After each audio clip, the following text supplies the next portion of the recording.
Welcome back to Making Connections, the show where a guest and I take a deep dive into a newly released machine video by reacting to it, then overanalyzing it literally frame by frame. Now, before I introduce the guest, I actually have some special news, which is that as of the last episode, Making Connections is now available on Spotify. So, for those of you who are okay with an audio-only version of this show and you don't need the visual, and you're a normal person who uses Spotify instead of the other things that it's been available on previously, Google Podcasts and Apple Podcasts. If you're normal and you use Spotify, you can now use Spotify to listen to Making Connections. So I'm very happy about this. Although, actually, for some reason, it's not that easy to find by searching for it. You actually have to type out Making Connections Jack of All Spades 98 for it to even appear. So that's a little bit weird. I have put the link in the description for exactly this purpose, and all the episodes are available now too, so you can listen to the entire catalog. But yeah, that's the big news. On to the episode. In this episode, we are taking a look at The Kinetic Universe by Flash Domino, and joining us on the show again, we have Flash Domino. Welcome to the show. Hey Lyle, yeah, it's amazing to be back, and for a project like this, nonetheless, I'm sure there will be a lot to talk about, so I'm very excited. Yeah, so as is typically the case for this show, I am going in completely blind. I haven't seen the video, obviously, but I also don't know a whole lot about it, aside from the fact that it has been kind of the one big dominating project of your life for the past year or so. And it's been sort of shrouded in secrecy a little bit. The name itself was a secret for a while. Yeah, is there anything else you can say about it that won't spoil it too much, just to sort of set the stage? Not really, but I mean, before I posted the video, I posted 8 photos, one for each of the 8 projects on social media, and maybe some other vague descriptions, update posts. But that was about it. I did want to keep this project sort of a secret. One thing I do know a little bit is that I think more so than much of your other projects, it's more arts and crafts based. It's a lot of like color coding and like aesthetic. I don't know how to describe it, I guess, but more of an arts and crafts sort of thing. Oh no, yeah, you are totally right, and I'm sure there will be a lot to talk about once we start talking about that. All right, so I'm really excited to get started. I'm ready if you are. Do you want to start the countdown? Yep, I'm ready to go. 3, 2, 1, go. Oh wow, is this a new intro animation? Yeah, new intro. Sweet. Every domino and machine build is a kinetic world. There are many ways these worlds come together, and there are many ways these worlds can topple. Looking closer at each world reveals more details and style. True. Hey, that's kind of the point of the show. But with every world connected in sequence, it creates a bigger universe. Oh my god. Here we go. Yeah. Oh wow. Yeah, I can totally tell that there's a lot of color coding and focus on aesthetics in this, for sure. So is this one project, the video, or it's not, right? It's because yeah, right. There's more than one. Oh yeah. Yeah. The first world. Oh, okay, yeah. A world with simple tricks, being the building blocks for other worlds. Oh, wow.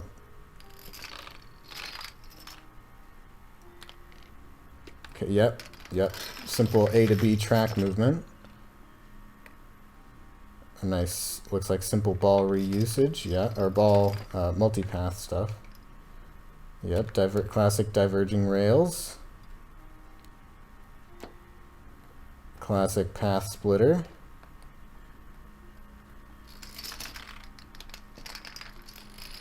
Classic domino tricks. A nice little shape-based trick. Very cool. Very nice.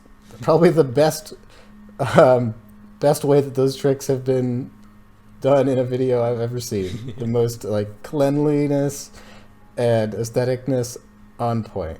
The second world, a forested world of wanderers, including a ball, 2 cups, and a domino, which all travel aimlessly. Okay, interesting. Ooh. The laughing, crying ball really, really fits the aesthetic of this, doesn't it? Aha. Ah. Okay. Okay. Whoa. What in the world is... What? Whoa. Whoa! Wow. Oh, I see. Okay, so it's like one ball path, but with cup and then with domino. Yeah, yeah, yeah. I love it. I love that concept. Oh my god. Oh, I'm just realizing that all of these are like combined at the end. Yeah, yeah. Oh my god. A third world. A world covered in darkness, showing nothing until lights let visitors find it. My god. Whoa.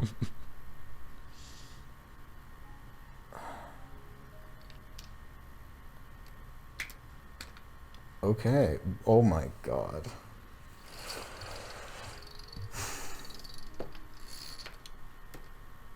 Yeah, this is so next level.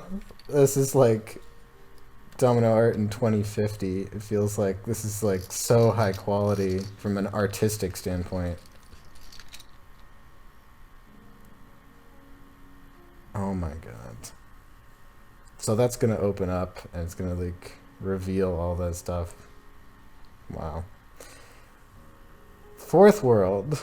A world surrounded by waves with objects tossed around in unexpected and erratic ways. Oh god, the chaos continues.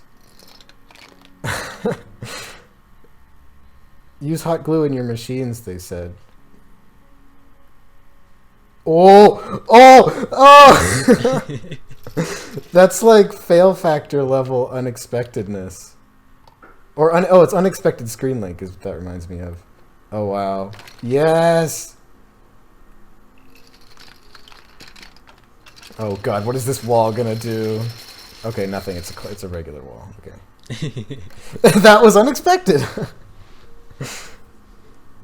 Oh, man. Wait, I don't remember the traffic code. Is there... Okay, so each one is slightly different at the end. It's a little different. Okay. The fifth world. A world with a bustling utopia at the edge of a river, filled with scenery and civilization. Oh my god. What? What? Wow.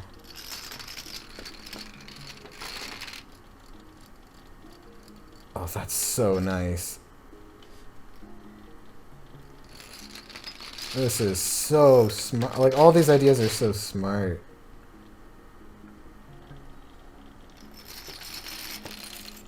Wow.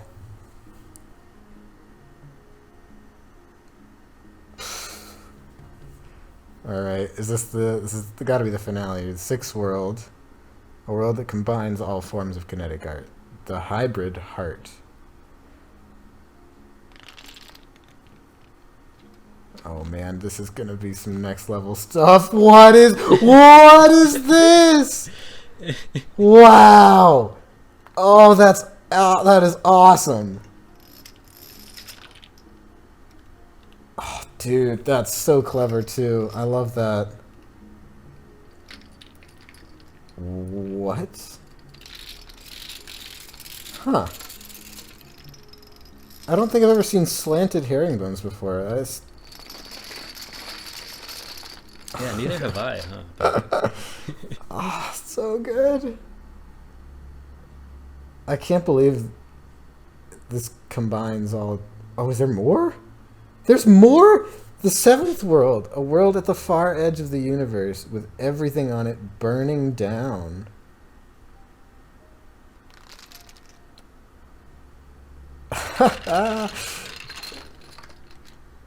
That's pretty amazing. I see. Okay, so so the theme is destruction. Yeah.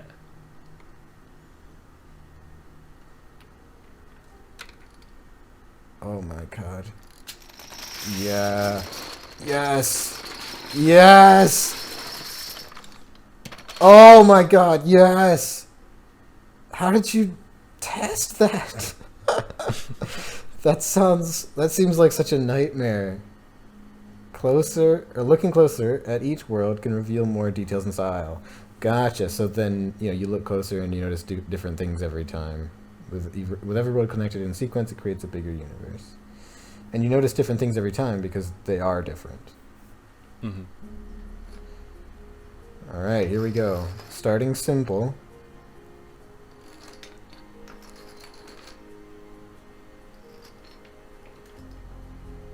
Oh, that's neat. Nice.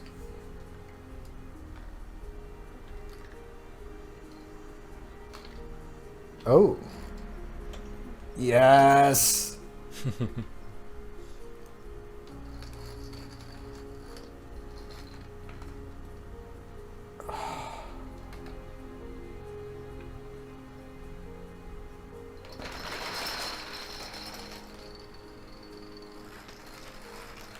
This has got to be the most tense moment ever, obviously. Yeah.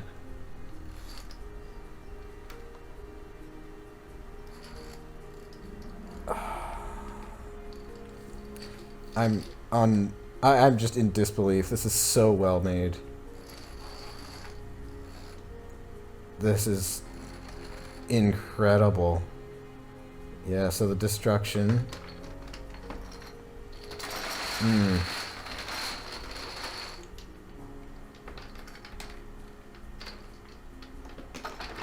Jesus. Oh my god. Kinetic worlds are full of ideas getting conceived and created.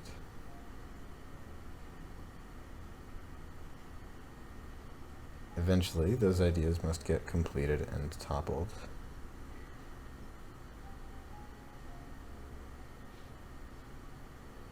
Now, there is nothing left except a universe that finally stands still. And that's the end. It's just credits from there. Okay. Yeah, I'm glad we decided to do an episode on this because there is a lot to unpack here, despite it not being a traditional machine video. Like, obviously, the previous episodes have been domino free, basically, but I felt like this needed to be covered in more detail. Yeah, Yeah, well, I'm super happy to dive into some stuff. Uh, 600 hours. oh yeah, I can 600 believe hours. it.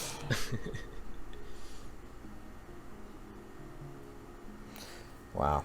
Yeah, I'm just kind of looking at the B-roll behind the projects or behind the text. Yeah, support and patience. I mean, I'm happy to wait for however long it took, a year, for stuff that's this good. Honestly. Yeah, thanks. Yeah. Yeah, I'm so happy that it was all worth it. Really, just a lot of I don't know, just a lot of contemplation along the way because you work on a project for a whole year, and you start thinking about like, oh my gosh, how much is my build style going to change? Uh, how much are like my goals for this project going to change? Am I going to try to like change the meaning of the story when the video is already halfway done? Because I like happen to have a better idea halfway through, all things like that. Just I'll just sort of step in when you have a long term project and you're just like, no, you have to stick to your original idea as much as you can. Uh, I don't know. So I guess a It's good place to crazy. start would be, what was the initial inspiration for this? Like, what made you decide that, like, I'm going to spend a year, or maybe that wasn't even part of the original plan, but like, what made you think like this would be a project that I want to do? Because I mean, I can't imagine that this started as a regular sized project and then like ballooned into this big thing. Because obviously, it's very clear from the very beginning that this was intended as a big thing, and like because the color Right, coordination and the right, story and all that, like this is one of those videos where it like the idea itself is a big idea. It's a very high concept thing. So like, what made you initially decide to embark on this giant project and put all this, and like, because it's obviously stylistically quite different as well, with all the arts and crafts. So yeah, I guess I'm just kind of wondering why, like, what was it that inspired this? Yeah, of course. So, in the description of the Kinetic Universe, I link to a Google Doc where it's a write up of like all my thoughts throughout the year that I built this. And there's a little inspiration section, so I might be reading off that just a little bit with this answer. Um, but of course, within our domino and machine community, there's sort of a shift away from like intricacy, complexity, and more into like artistry. So that's what sort of inspired the style of the video. I name a lot. I name drop a few builders, but then I also talk about a Domino Odyssey by Twig and Cabaret and Double Domino, which um, the production of that that video I think was released in May 2021, which was of course after the production for the Kinetic Universe started. Um, but that project took those builders almost a year as well, I believe. Maybe even longer for planning. I'm not quite sure. So just the idea that there were people in this community taking on longer projects, as well as some other inspiration outside of the community. I was lightly following the line rider community in the summer of 2020, and a lot of them, I saw some like feature films from a lot of the community members there, and it sort of made me think. I wonder if I could do the equivalent for that, but for like dominoes and machines, where a lot of line rider tracks sometimes feature like deeper themes, um, and it made me wonder like what I could apply to dominoes and machines as well. On top of that, there are a few other like there are a few other graphic artists, some Geometry Dash creators, surprisingly as well, that also inspired this video. Just kind of looking at the style of those levels, seeing like, oh, those are like bigger projects. Like they do have some showy stuff, but then it's also very, I don't know, just it's relaxing in the same way that dominoes and machines are relaxing. So I pulled some stuff from other communities. I pulled some stuff from the artistic shift from our community, and I basically decided in the summer of 2020 that I wanted to make a longer video. And then as I did all the videos since summer 2020, so like random hybrid videos, climbing a mountain, the most fearless domino chain ever, I started thinking about, can I make these videos more artistic as to sort of prep my style for the Kinetic Universe? And then after I finished those three videos, I basically decided, okay, I'm ready for the Kinetic Universe, and I figured out that I want to build 8 setups in this project, where the first 7 are like their own separate little worlds, and then the 8th one has got to combine them all. So it's got to have like elements from all the first 7 builds just in sequence. And that was just sort of my plan, from the get-go. And that much, of course, didn't change. So that was basically like what I had planned from the start, and then I just decided to stick with. I had picked out the themes for each setup tentatively. There were some that sort of like switched around halfway through, but So what were the themes? So one, the red was destruction, and then like yes, black one was like I guess darkness. yeah, yeah, White, yeah, white yeah. is like simplicity, kind of the building blocks. Exactly, yeah. So I sort of I go. got So some of yeah, them, but I'd have obviously we're gonna go through right, frame by yeah, frame, and it'll be hard to yeah. miss them. But Yeah. Um, that was one of the points that I sort of took out of the final video, just because it's hard to explain the gimmick of every setup when I'm already explaining like the theme and like the color coding, and like there's already so much with each project that the viewer has to get used to, that I didn't really want to overwhelm anyone. But basically, going from start to finish, the first world, that's simple tricks. The second mhm. world is one object path tricks. The third world is just a build lit up in the dark. The fourth world is unexpected tricks. The fifth world is scenic tricks. The sixth world is hybrid tricks, and then the seventh world is destructive tricks. Okay, yeah, Yeah, I can definitely. I remember the unexpected one. I remember the one ball path one, or the one object path one. Yeah, so I mean that's just an issue of like I saw it once and was overwhelmed, but I'm not gonna like remember all of them. But those stood out when I watched it. I wasn't. I did notice that those were the themes as I watched it. sweet. So Yeah, one thing you said that did stand out to me is that you said the community is shifting away from like pure complexity, uh, and I think you're right. I've done in several of my last projects have been uh, less complex than things I've made in the past, um, and I still don't really fully know how I feel about it. Um, Well, I specifically remember one main trick from this video that like gave me the same sort of sensation as watching an 11 Inventions video, right? Which is obviously at the complete opposite side of the spectrum, where it really is all about making the coolest tricks and making the coolest motions and getting the biggest reaction out of people. Um, it's basically pure machines, and there's artistry in a different way, but it's not as much about story or theme or Right. Yeah. aesthetics in that way. Um, and like obviously, I'm talking about the flexing parallelogram thing, the Oh yeah, flexogram. yeah. We That will like we will dive slides into along. that one for sure. But Yeah, and so and so like I'm gonna be honest, like that trick is my favorite part of this video from that standpoint of things. And I feel like I need to qualify that because there is so much else to enjoy about this machine or about this video besides the part that made me go wow the most. But that is the part that got the biggest reaction out of me, and I don't know how I feel about the community moving away from making that the essence of a quote unquote good video.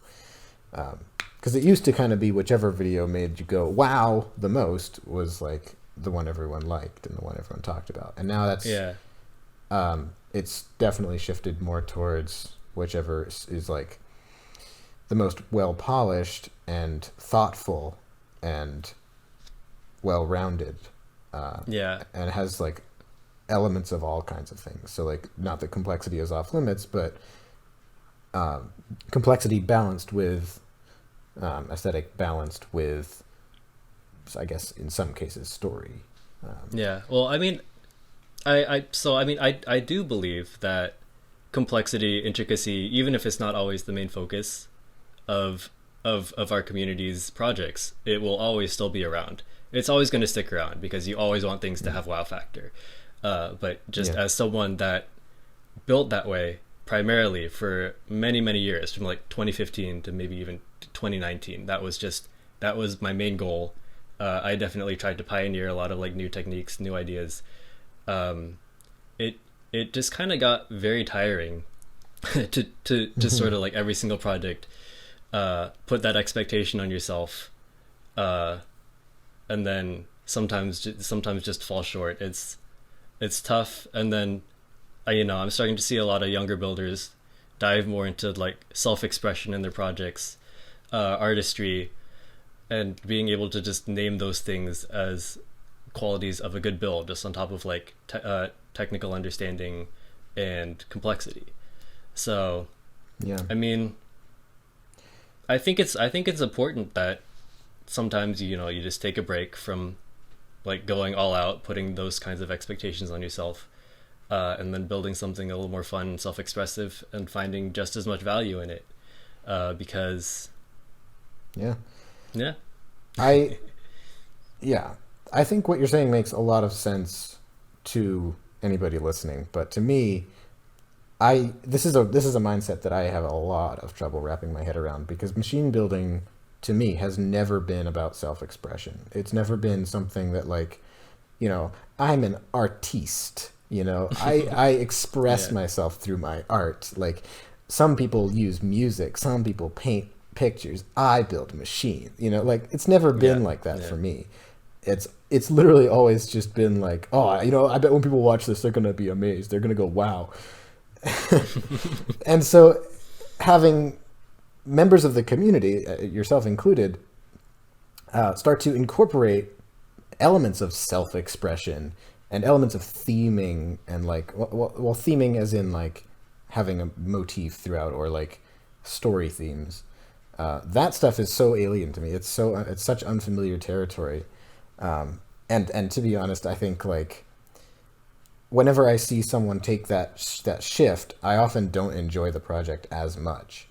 And like you have to have so much else to make up for it. Like this video, for instance, the fact that the fact that it is so big and such an epic undertaking, it kind of makes up for the fact that like a lot of the individual tricks are not exactly like the most mind-blowing things. yeah. And I hope that doesn't sound harsh. I mean, that's the No, point no, of the video. yeah, yeah. Um, No, you're right. You're right. So Um, yeah, I will always be a little bit like, I'm not sure how I feel about this shift towards artistic and like, I don't know. I feel like this is a welcome change, I will say.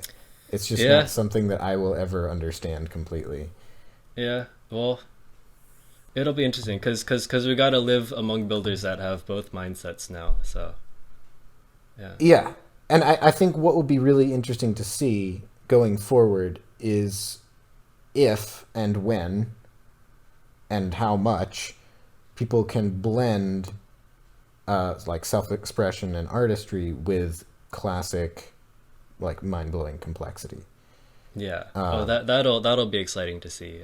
Yeah. I mean, I'm definitely going to continue making both kinds of videos myself. I think it's way too expectation heavy to make so much of like the wow factor videos. But then I don't know.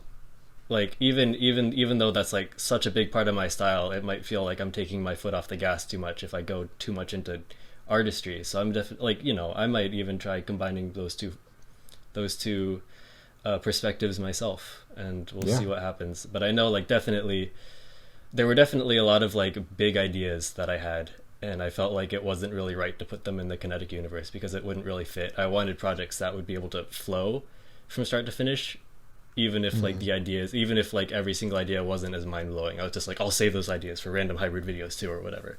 But Yeah. yeah, yeah, Yeah. And this is something we've talked about, I think, last time you were on, is that the community is moving a little bit more into the realm of arts and crafts, which is still different than story and theme and self-expression, but it's a different form of another art form that's kind of making its way into the fold as well.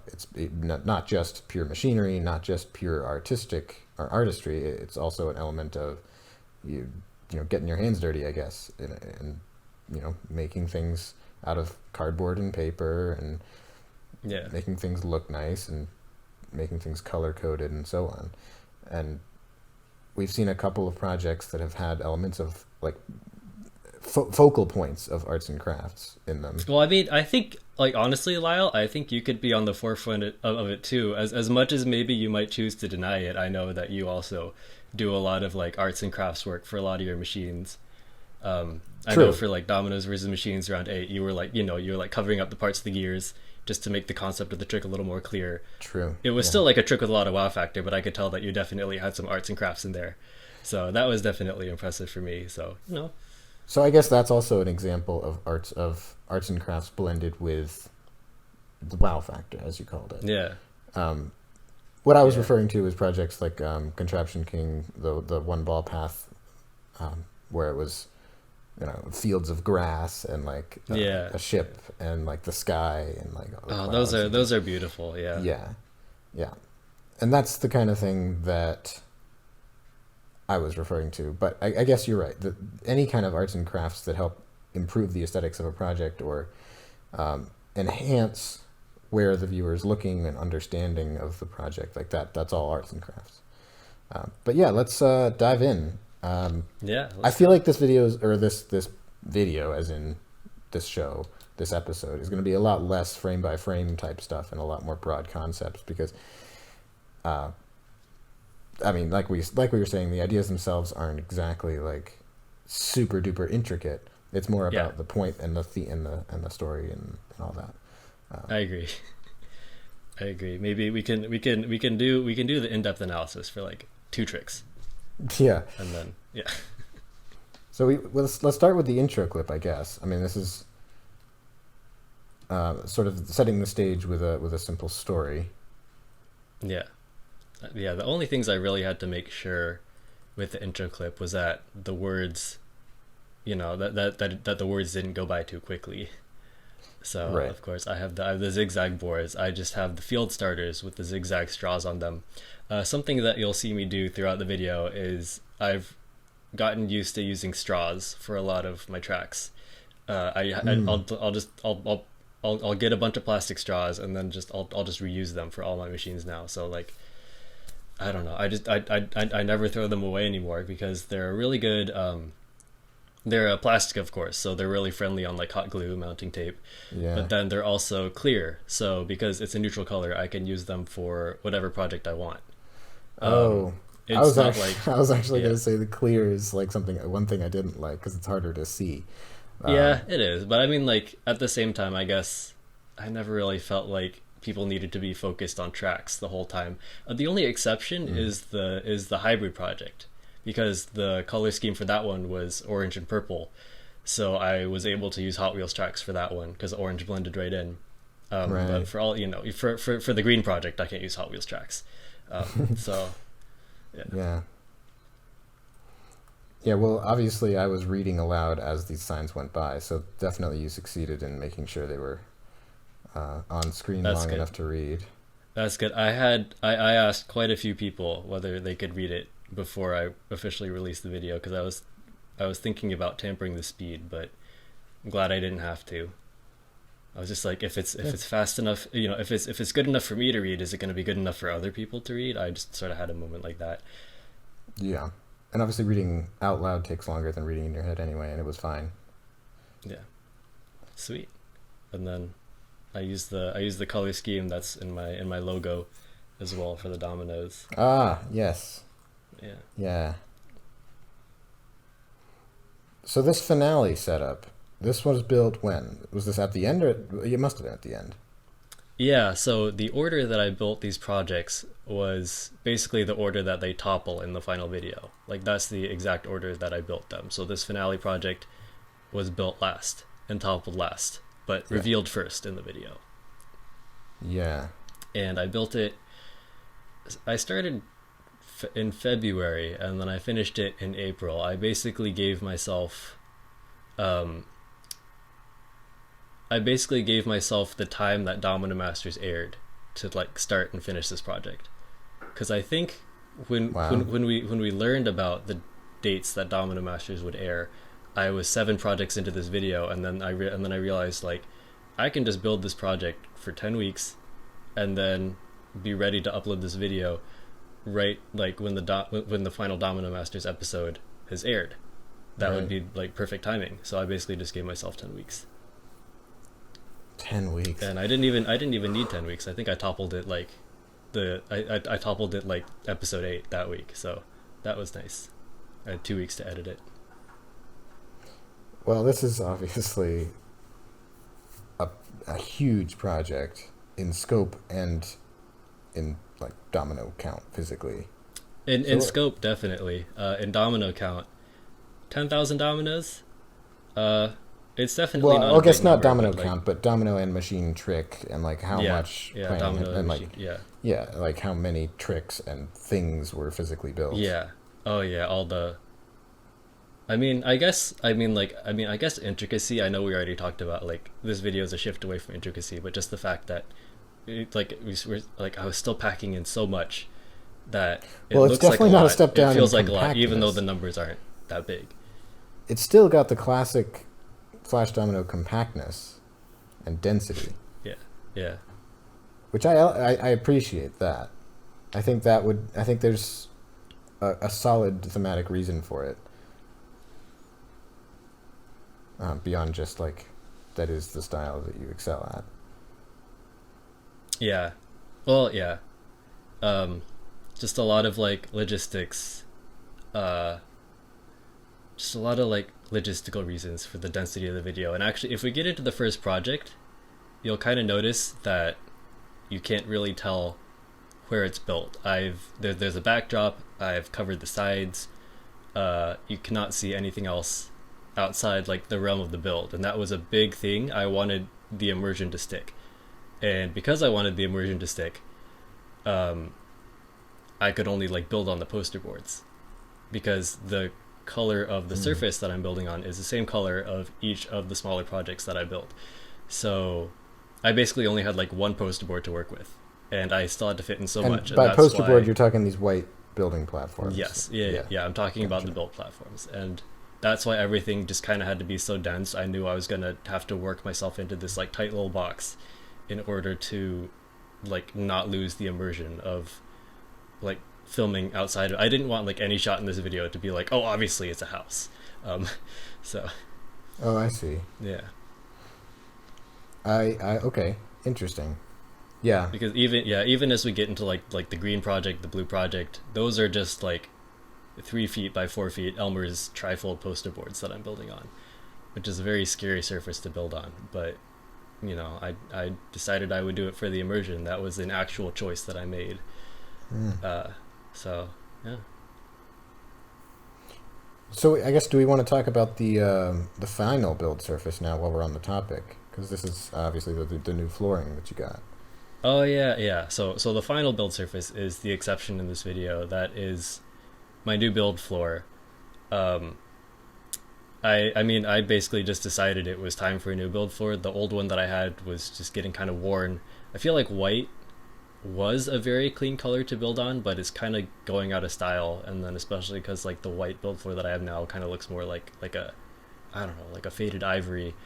I feel like gray just comes off as a lot cleaner. And then it's also a neutral color that's not already any of the colors in the Kinetic Universe. So it just like happened the to work look. out. I like the Yeah. look a lot. Obviously, I'm biased because I have a gray build surface as well. It looks very similar, in fact. But No, I I've agree. I mean, yeah. always I kind of feel like I was on the forefront of that a little bit because as soon as I got a new building surface, suddenly like a bunch of other people did too. Um, Oh maybe no, I yeah, yeah. wasn't. There, no, Maybe I well, wasn't. I feel like I I was could, I, inspired to do it for some reason, but I could I could give you indirect credit for it because I knew that gray works for a lot of machine tables, and perhaps a I lot of just those like machine I tables love are the coming from aesthetic you. of gray, Yeah. of just like a slate of Oh, it's a very nice like neutral color. non-invasive. I love Yeah. it so much. Yeah. Whereas white and black almost feel like a choice, whereas gray just Yeah, doesn't. that's true. That's true. Yeah. Yeah, and I think you could make the argument, especially if you look at someone like Flippy Cat, that those can look better. Like black might look better, but it still definitely feels like a choice.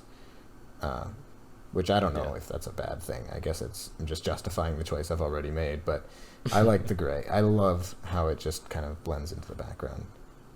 But yeah, if you're, Yeah. are you happy with the surface? Does it work well? Because one thing you were asking about, I remember, is that like if it's not really affixed down in any way, or like taped or glued or anything, like is it going to shift around, or the piece is secured enough? Like that was something I was concerned about, especially because it's on carpet, if I'm not wrong.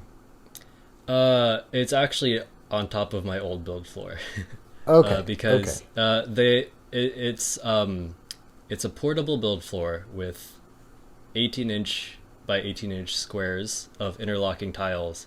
So it's basically like the ISM 2015 build floor, but they Ugh. interlock much tighter, and you cannot feel the cracks or the corners at all. Yeah. I was Okay. setting So up not I like was the setting up ISM dominoes. floor. Yeah. Well, yeah, Yeah. it's The ISM it's the floor same was concept, but like done much better. Thankfully, I was sure. kind of worried about that when I was Sport. ordering. Yeah. Sport court is Yeah, yeah, not what you want. yeah. I mean, I was definitely kind of worried about that when I knew that I was going to order interlocking tiles as a build floor. But thankfully, it worked out. I can set up mini dominoes like right on the corner of where four tiles meet, and then I can like slam my hand all around it, and it's fine. So I'm Oh actually wow. really Awesome. happy that that worked out. Yeah. Yeah. Okay. Well, we're gonna Yeah. probably move into the first of 7. Let's do it. And again, this first project, it's simple tricks, and the atmosphere is like a blank slate. And the way that those Okay. gimmicks and the way that the gimmick and the atmosphere are connected, obviously, simple tricks and a blank slate. Well, It's and building simplicity. blocks I noticed are kind of Yeah. a theme too, because you've got like Yeah. the wood blocks that are just sort of like Yeah. the kitty tower blocks. Oh yeah, yeah, yeah. Yeah. The prominent colors in the first setup are white and brown. The build floor is white, but then the building blocks are brown. I just kind of wanted to start with colors that I knew I'd be able to naturally work into a build. I didn't want to start with like green because I don't know, I might have been overwhelmed if I started with green. Um, Well, because but also part of the idea is it's a base color, right? It's like the yeah, most basic thing, and white is yeah, well, it's all colors actually, but like it makes sense for that. yeah. So a little bit of white dominoes, some brown and gold dominoes, ivory to match the building blocks. Mhm. Um, and this was really just my first test of color coding just to see if I could actually color code a build and make it look decent enough that to like make me comfortable enough to do this with every single other color I had left in this project. So a lot of test runs going on in this project, as well as the fact that now it was over a year ago. So I built this project in April 2021. Before Domino Masters, I went to Domino Masters as a producer just with this one project, this one lone project sitting in my video folder, just titled like 2022-XX-XX, the Kinetic Universe, because I didn't know when I was going to release it. Was that your naming? Is that your file naming structure? Yeah, basically, Nice. yeah. And I was just like, I have this one project, and we'll have to see where this project goes. And I mean, thankfully, the color coding worked out pretty well. I could use the H5 Domino Creations accessories in this build. Just like, there's it's a single build exception, just because the project has a white color coordination. The accessories are also white, so that worked out. I could also use the regular caplas, which was also really nice. The only thing I was kind of lax with was the connects, just because that's really important, and it didn't really matter. And it's like really hard to color code connects when it's already like 5 different colors in one lever. But it was really important to me, so I was just like, I can let that go. That's no big deal. But the connects is obviously minimal as well. It's really just used for basic levers and releases, and that's true. Yeah, and you're also not like using kind it of for supports, or you're using Yeah. it. And even when there are even some levers, obviously like the one I'm scrubbing through right now, is not a connects lever. It's the little popsicle stick that releases the car. Like, That's true. That is something that I did kind of want to touch on. For like this video, I kind of got me into like using tape hinged popsicle sticks instead of connects levers, where I knew I'd be able to get away with it. Just because like color coding, I was like, I guess if I can use a lever, that's fine. So I bought like a bunch of different colored popsicle sticks, and I just sort of got in the habit. I could use it as like a flat lever. I didn't really use it as much as a direction changer, because that just meant like the popsicle stick is suspended sideways by tape. But flat levers for sure. Maybe the vertical levers, where I know that it's still secured vertically and it's not really gonna like sag down. So yeah. that was nice. Well, this is like the mark of an expert, right? Is when it's not even about how do I solve this problem. It's about how do you solve this problem in the way that looks the nicest, or the way that looks the cleanest, or is the most efficient. It's and that's like really well done. So how'd you decide on which sort of quote unquote basic tricks to do? Because there's track moves from A to B, which is like your classic multi-use formula. You've got some classic domino tricks with some like Sonomod, and then just the ball path reusage, multi-rail, diverging rails, and some more classic domino tricks. Like, how'd you decide on which ones to do? Is it just like... Yeah, the domino tricks are very easy. I just watched like every single 68 domino tricks techniques inventions video from 2010 to 2012, and then I picked like maybe the most recognizable ones from those videos, or the ones that would just show up the most often. And then the machine tricks, I also watched a lot of. I rewatched a lot of videos from like before 2015, and I think like, okay, this is a simple looking trick, but what is the concept behind this trick? Is it like a translation? Is it like balls of different weights? Is it like a path splitter? And from there, those were actually like really, really easy to pick out. So yeah, it wasn't very difficult. I mean, obviously the later setups in this video presented more of a challenge, but this first one was fun, and it was nice just to pick out the different tricks to use. Yeah, it kind of reminds me of building the tricks the videos I made for 50 fundamental machine mechanisms, because they're not really challenging to build, but you still gotta like make them look good. And it was kind of funny after, because like once you released that series, like the month after I had built and filmed because that was this during project, Domino I was just Masters. like, oh, that's funny. I could have just used this series, but yeah. Right, because the first one came out probably just weeks after. Yeah. Yeah, this was April 2021, Yeah, sometime in that month. Yeah.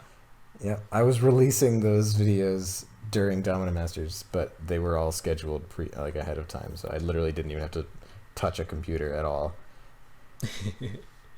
Yeah. So you've got okay, diverging rails here. Yeah. Yeah, the diverging rails, and then the path splitter, and then the classic domino tricks, the slow stones to the shockwave, I think it's called, just to the and then to the bare field starter. Shockwave. Am I going to learn something in this setup? Shockwave. Oh, well, Oh, is that what that thing is called? Where they like it tip could over be. like that? I've heard so many different names for that trick, Who but knows? I think Lily has a tutorial where she calls it the shockwave. So Okay, I was about to question your sources, but I don't think. I think that's a pretty reputable source. uh, she could have it. I mean, I don't think it's on her YouTube channel or anything, but maybe it's like maybe it was like an Instagram story. I forgot where I saw it, so don't like quote me on that. I think I'm going to quote you on that. I mean, Oh my god. otherwise, Shockwave's a very fitting name. It like stuck with me after I saw wherever I saw that tutorial. So Sure. yeah, Uh, looks good to me. Yeah, I mean, again, not much to say about, and then this lever pulls on this string, and then this string releases the ball. Like, that's yeah, really very not, very simple, very not, easy to follow. I was not trying to overwhelm anyone with the first setup of the video. yeah. It's all, of course, should go without saying, but very well done. Very well made. And well Thank colored you. and themed, and it does what it's supposed to do. Yeah, yeah. Thanks so much. All right. So Next world. onto the second world. So the gimmick of the second world is one object path tricks. The Yes. theme is it's like a forest. So the main color coding is just green and all different shades of green, and the way that the gimmick and the theme are sort of linked is that forests are dense. It's easy to get lost in forests. So you have all these one object path objects that are just like wandering around the forest like they're lost. So that's the whole theme of like wandering in this world. Mm. This is a wacky So lever, actually, to release the laughing, crying emoji ball. oh yeah, I just sort of figured that out on the fly. I was just like, I wonder if you could put a lever behind the ball. It was just sort of a result of like the tight space that That transition is had to a be in. very unconventional release for a ball. It is. It is, but I'm not I don't criticizing know. it. It's just amusing. I like kind of I kind of grew attached to it. I'll be honest, and It's you'll even see me use it again later in the video. oh really? It's Yeah, funny. It's a little bit like not recommended, but then you're at a high level enough where it's like you can get away with it. It's fine. It's like I would never if I saw a I've grown new too if I attached saw a new to builder do that, I'd be like, "Oh man, mate, what are you doing?" But when you do it, it's like, "Oh, that's cute. That's funny." it. I've grown too attached to it. But yeah, It's great. I like it. Oh, okay, there are all kinds of things I'm noticing about sort of scenery stuff now. Just like the green arrow there, and like these little scrunched up pieces of paper for, like, I guess, bushes. right. Yeah, yeah, and the little flowers and the bushes, and the yeah, and the arrows.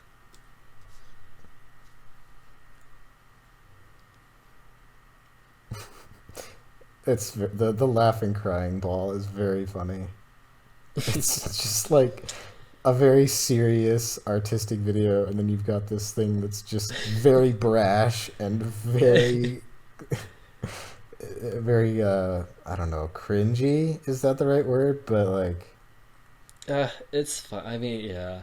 I still have it from ISM 2017, and it's still just somehow like the perfect weight for everything. Like it's a little bigger than a ping pong ball. It's a little heavier than a ping pong ball. That is like perfect to me. Have you it's not looked? gonna like because it's not gonna Okay. like weigh down anything, and then it'll still like knock over like the dominoes at the end of a track without being too light. I should It I like should fit recommend perfectly in that some funnel, so other I was like, I should recommend some other balls to you. can you actually? Well, I mean, yeah, Yeah. Yeah, that's there's fine. some That's nice fine with me. wood balls I use. I mean, Do yeah, it. it just Send it looks my like it's one way. of the like I've worked with foam balls in the past and they're always so hard to like control because they always bounce everywhere, but they're so light as well. I Yeah. don't know. If it works for you, I'm not gonna complain, but Uh, I think I ran that ball down that funnel, and I was like, oh, that like fits right down the middle. I'm gonna just use it for this entire first third of this project now. fair enough. So the clothespin launch would be probably the first example of, an actual like cool machine trick that's meant to be like a little bit mind blowing, a little bit about the wow factor of it. Yeah. Yeah, just a little bit, but Yep. So then we've got another launch or yeah, another short ball launch. lift, ball toss A with little a a little a with a little brainstorming about how to get the ball from the bottom of that track to the top of the zigzag board. yeah. Uh, yeah, So then zigzag followed board. by the Oh my zigzag god. board, which is still my favorite concept for chain reaction tricks. It's just I will innovate on zigzag boards forever. I love Really? them so much. That seems Um, very difficult. I don't know, just like imagining the different ways you can like flip the zigzags or do whatever. I don't know. Well, It's I will find ways to come up with things just because I feel like I can still get a lot of wow factor out of that personally.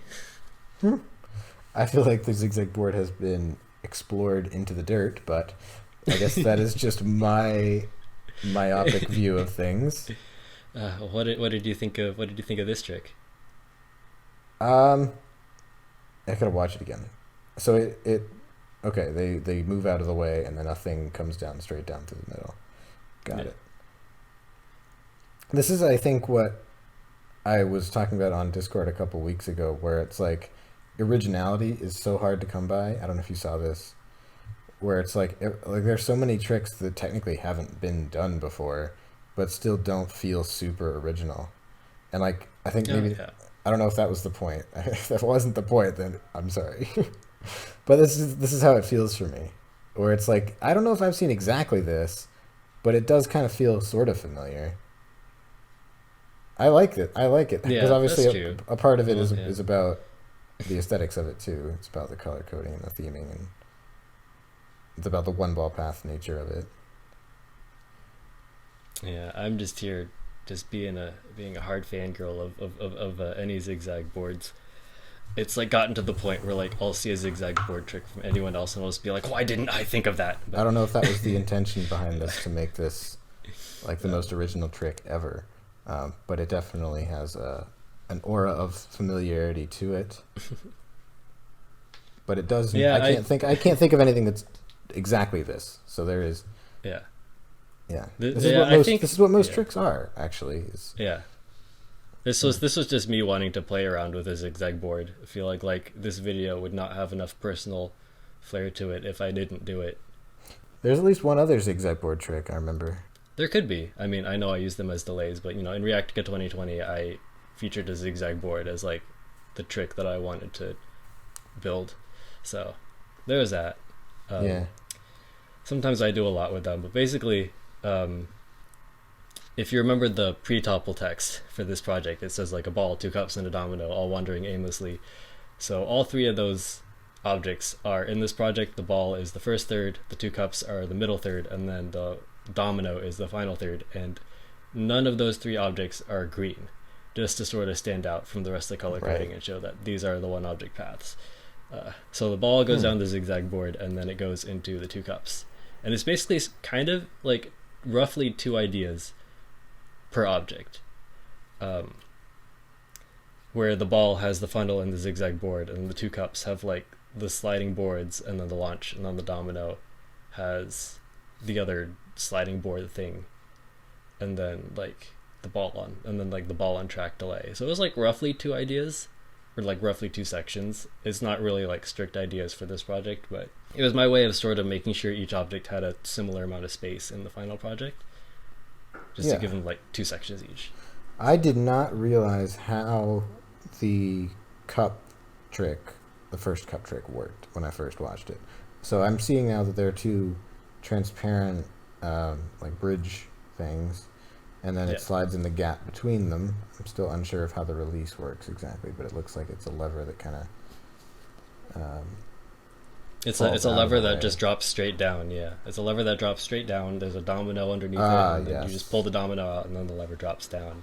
Gotcha. Yeah. So then another lever on the side, balance swing, kicks the ball. Oh my god, what is that thing? There's like a little ball holder for that green marble. It looks like one of those bead things that you'd like make those little pixel art things and you iron it. That's just like that's just part of a straw. That's like the very, very it's part of a straw. But you know what I'm talking about, right? Those like bead art things where you like put them on the pegs. It looks like one singular one of those things. Yeah. It's kind of like within this trick, I sort of discovered a new like building technique-ish that I sort of just kept coming back to in the rest of the video. So basically, if you have something that doesn't line up perfectly with a lever, like a domino that doesn't line up perfectly with a lever, I basically just had another third-class lever in between, where you can see that the domino, like the domino that the yellow ball hits, that ball hits the green dominoes at the end of the track, like the 2 that are sort of like stacked on top of each other. So I had that domino built, and then I had built the green lever underneath the 2 glass boards, and I just needed a way to get from that domino to the lever, but of course the domino falls way short of that. There's a green lever under the glass bridges? It's a popsicle stick lever. It's a tape hinged popsicle stick lever with a clear domino on it. So I had that lever built, and I just needed to reach it. So the wood colored popsicle stick is the third class lever. That's a third class lever, and it worked out so well for me. Yeah, I noticed you did this in the final setup with like right at the front of the section, like with the ball that rolls under the something. Yeah. I remember it's like right in front of a bridge that it rolls under. This is like the video that I learned I can abuse third class levers just because they're so good. I came right back to it, like right after this first cup trick. You can see the neon green domino that the cup's rolling to. That like I needed that to like I had that domino, and then I had the lever that releases the slider that's like right behind it, and I was just like, how do I connect this green domino to the lever? And I was thinking like I could do a direction changer of some sort, but then I was like, no, I can just have a third class lever right there again. So that's what I did. Yeah, I mean, I've known about their usefulness for a while, but seeing it in action kind of makes me think I'm not using it enough. Because you're right, it like totally translates motion in a very efficient, unique way. Yeah. Yeah, it's like a reverse compression or a concentrating lever. Basically, yeah. Or I guess you don't have to. It doesn't have to be a reverse concentration lever because you could do it either way. You can do it either way. That would make it a second class or a third class lever. Based on, it depends on where the input and output is. But the fact that a fulcrum is on one side as opposed to somewhere in the middle is what differentiates it from a first. Yeah. Yeah, it was how I discovered I could like line things up with like other levers without making a whole other step in between. So it was a huge time saver. And it also, because a lot of the time levers get pulled on by dominoes, which have to be knocked off the table usually. So it saves a ton of. That's also something I'm noticing too. Is obviously because it's. I guess I shouldn't say this without knowing, but are these poster boards on the floor or on a table? They're on a table, but I still can't build too much because they're blocked off on 3 sides. They're blocked off, they're still blocked off on 3 sides, so I could only have things fall off the front. So and also, you can't really see the front usually. I kept like a 6-inch gap off the front of every poster board just so that I wouldn't be getting the edge of the table in any shot because that would also break the immersion. Yep. But so like off-table weights are allowed, but I'm noticing like nothing ever falls off the table that you like see fall off the table. Right. So that's a limiting factor as well that I didn't actually notice the first time watching. And I do so that's have something maybe to note like as well. Oh, for sure. I did use maybe like one or two off table weights uh, per every project, Yeah, but yeah, yeah. With the limiting factor, I can't like abuse it. But yeah, for sure. yeah. So let's talk about this this cup trick. So you've got the one that falls onto the other because of the weight, it tips, or I guess just because it's vibrating enough, vibration trigger, Yeah, yeah. it kind of It's the topples weight. Yeah, over. it's the weight, and then it tips, and then it rolls down, Well, the having and then one it like symmetrically fall on the top doesn't change the weight distribution, I guess. So like it's just kind of the vibration of it, like kind of falling onto the yeah, bottom one. maybe that's what it was. It was pretty consistent, thankfully. I But no, it would be yeah, because it's not. It's like there's yeah, no way it's gonna fall directly on top perfectly. Like there's gonna be some yeah, side forces as it kind of falls into yeah, place. yeah, So that rolls around, okay, and then okay, here's the third class lever or second class. I'm not smart enough to know. And then the slider with straws. Okay, so it's just a sliding brick or block thing, yeah. It's a little sliding block. Yeah, and then it tips at the end because the rim of the cup hits a barrier, and I yeah. guess so the bottom of it just is allowed to sort of slide up. Is it a sloped brick?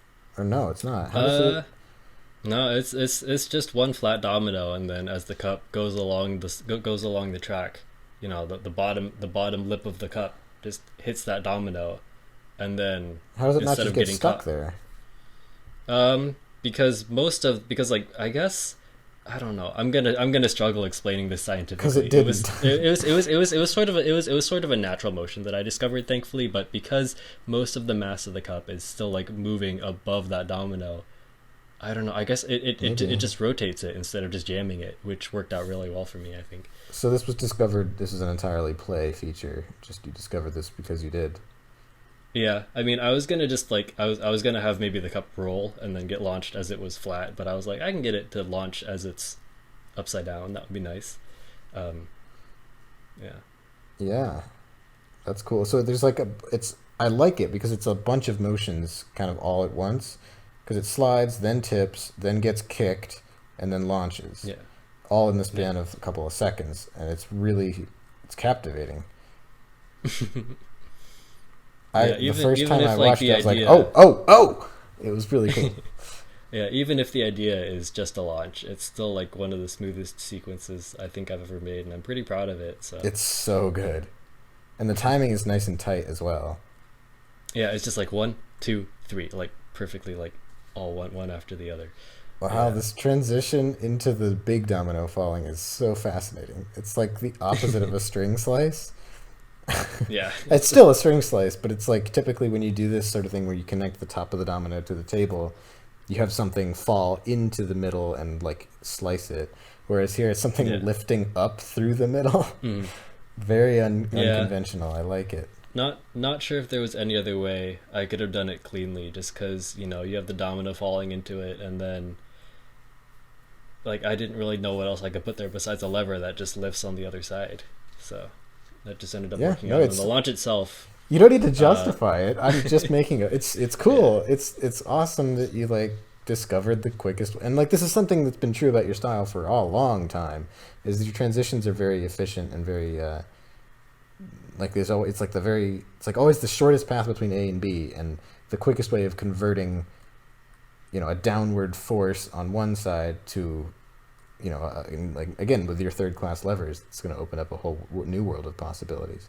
But this has been something that I've noticed about your style for a long time is that your transitions and connections are always really quick and minimalistic and efficient. And a lot of the time there's new ideas that I haven't seen before in them. Like you use a lot of like string slices and you use a lot of clever levers, but you use a lot of clever levers yeah, and like sometimes there's new stuff I haven't seen, and that's one example. I just kind of thought it was cute. yeah. And then with the launch itself, I built something kind of similar to it in random hybrid videos where I just had like a domino fall on a popsicle stick and launch a ping pong ball. It's a pretty basic design, but then for launching two cups in the space that I had, I basically had to use another third class lever here to help me, where where the arm that launches the cups is a third class lever, and then there's that other lever underneath it, which is what the block actually hits. Yep. But when I wanted to launch the cup in the relative direction that I wanted it to go, I needed that third class lever there. So Yep. I think that worked out. Yeah. It's really smooth. So then it goes into what? Oh, okay, I see. So it falls onto a lever that nudges the corner of the domino up slightly and causes it to tip down the stairs. So then the domino falls down the stairs, lands standing up, which didn't necessarily need to happen, looks like. Yeah, it didn't. Well, I kind of made the trick very forgiving just because I've never done one object path with a domino before. I was like, okay, very tough to do because they don't really move by themselves. Yeah, they basically, so I was like, every single target needs to be wide. I have to have this giant applesauce cup. I have to have this like giant like glass surface because I know that the domino can basically just fall in any orientation. So it's just, gotta have a wide catch basin everywhere. So there's another quick transition with another string slice, another auto lifter, looks like. Toss the domino in, it automatically gets tossed, and then as the thrower lands at the bottom, there's another lever down there, another non-connects lever. Popsicle stick lever. Mm-hmm. So then it goes into another box thing, some kind of something. Just a little tray. I have a bunch of like different shaped trays laying around. Okay, yeah, there's a good view of it at the end. Yeah, so this... What is this? Okay. I think it's like a little cookie tray. I'm just amused by the green ping pong ball that like has this space filling path blocker thing. It's like so unnecessary. I mean, I was just like, I need something like simple and maybe even a little time delaying for this last trick, just because I don't know. This was my first time like building an all-out machine on cardboard. I was just like, what am I doing? It had to be done for the immersion, but like I was just like, logistically this is a nightmare. And the first 5 tricks took so much to get them to work. So I was just like, when it gets to this last one, it has to work. I don't want to build like anything even more ridiculous. I know you haven't read like the whole like behind the scenes Google Doc yet, but this thing had like 300 fails. So this machine? Yeah. No way. Really? No, this is my fail record. There's 300 fails on this. So. That's insane. What was the main problem, or was it just kind of everything?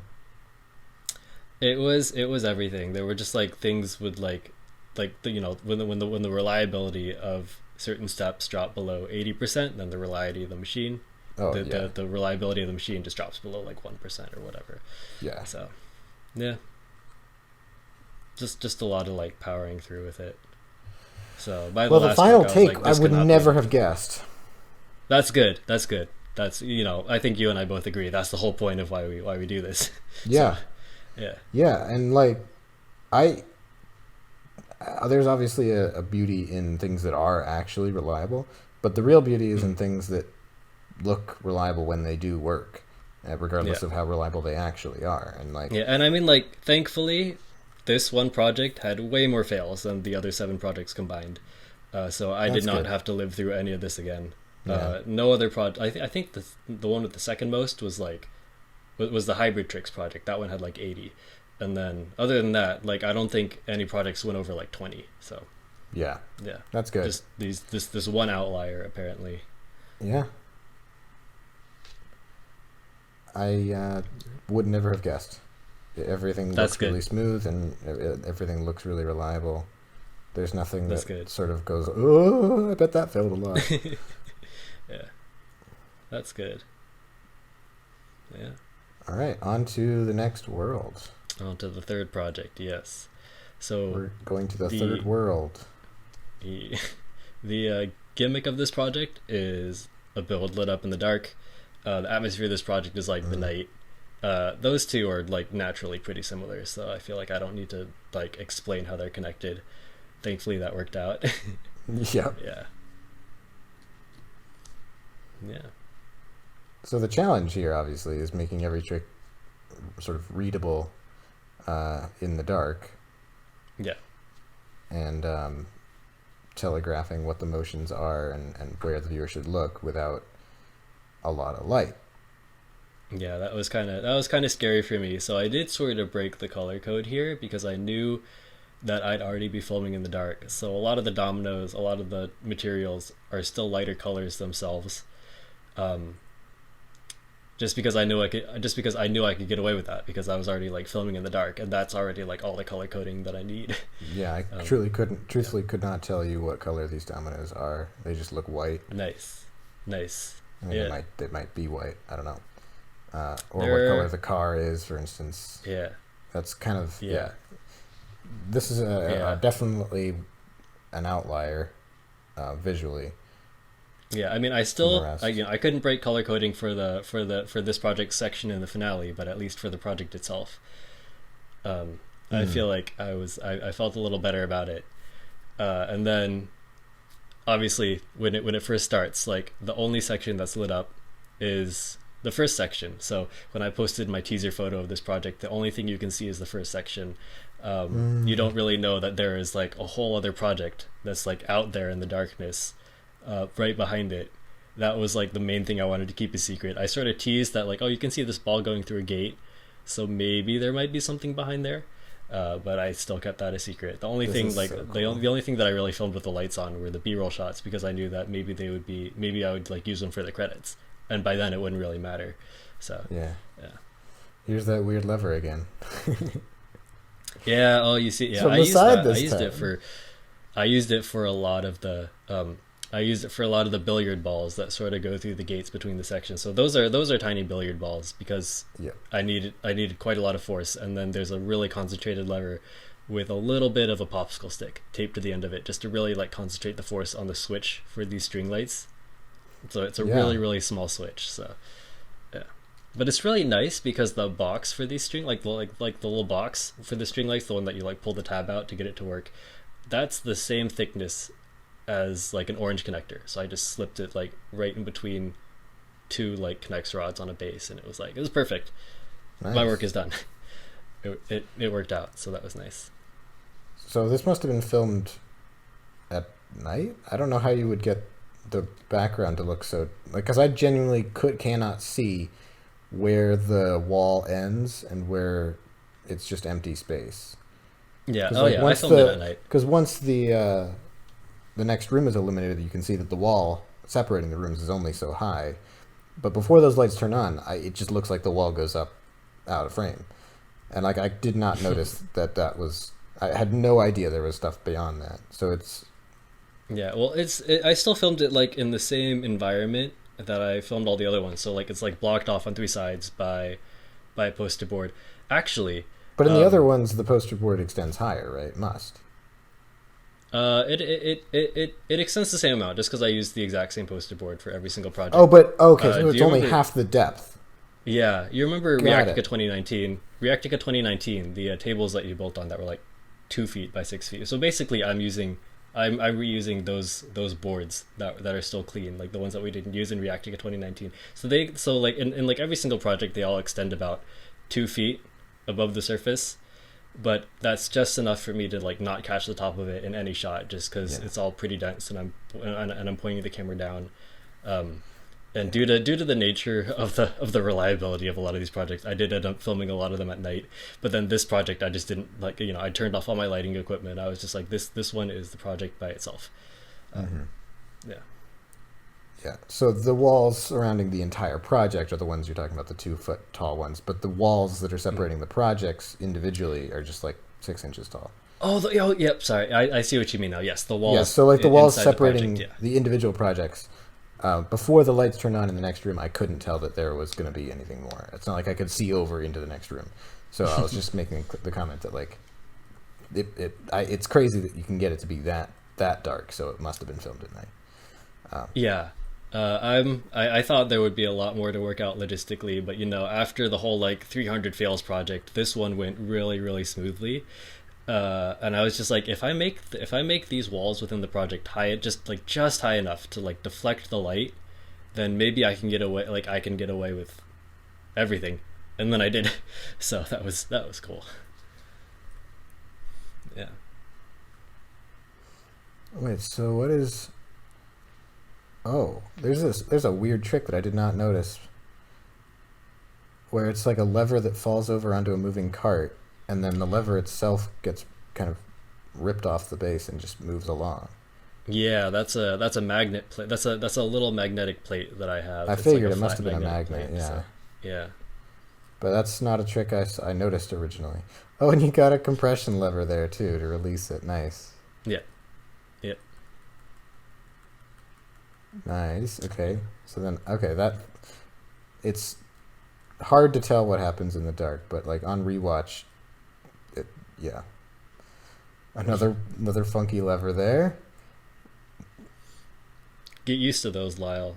I Just mean, warning I you now. feel like I feel like maybe it's not as bad of an idea as I thought. Right? Is it warming up to you too yet? Yeah, it Yeah. kind of is. It's a little charming. I mean, I don't know if I'd ever use it, but I'm definitely Um, I'm on yeah. board. It is kind of finicky, but you like get it to work, and then you're just like, oh, this is so convenient. Um, yeah. I can I don't know. I can imagine, I guess. I don't know how you would like. I guess you discover it because of the space logistics and like the Yes, limitations. well, it was 100% space logistics. Yeah. Yeah, that makes sense. All right, so then finally, we didn't talk much about the third room, but just like the scaffolding of the three layers there, Yeah. Yeah. and then This room was pretty easy. It's just like which I'll the I'll build fourth or the something tall third? here because it's in the back. Oh yeah, The third room was pretty easy just because I was like, I'll just build something tall in the back. yep. It ended up being really fun. So yeah. Was this a connects chain? Is that what? Yeah. Okay, I see. Yes, that's what it is. And So that's my one off table weight for this project. The okay, thing that pulls it yeah. and then straightens it out. Yeah. So there's a clothespin release, nice. Hmm. And then it's okay. I was wondering what the. I guess I see. So now it's a track. Yep. Again, I don't. This has like an aura of familiarity, but I don't remember anyone doing exactly this. Whereas like a chain or like a loop that gets straightened out, and then a ball rides the rails. Not exactly that, Yeah. but I mean That I've done was it. that was kind of me too. I was just like, I mean, I didn't really try to find the most wow idea for the fourth room. I was just like, oh, this is something that'll look cool in the dark. Yeah, Um, because it's also Also about because creating the the illusion of movement, right? Because the chain is yeah, black, so you can't really yeah, you don't see and it and why it the look black and it ball looks starts like moving. and it looks like really messy before you straighten it out. But I was like, I'll get away with that because no one can tell when it's dark. Oh yeah, no, Yeah, you can't, absolutely can't. yeah, And also because you're looking at the bottom of the screen to follow the white ball, and then yeah, once it gets straightened out, you look up and you see the black ball move. You don't see yeah, it when it's in the initial position. yeah. I would not have built. I would never build this trick if like the lights were on. This is like solely just knowing what I can get away with. Yeah, and it also looks Yeah, it's like a mesmerizing thing too, because it looks like the orange ball is just sort of floating as it rolls down. yeah.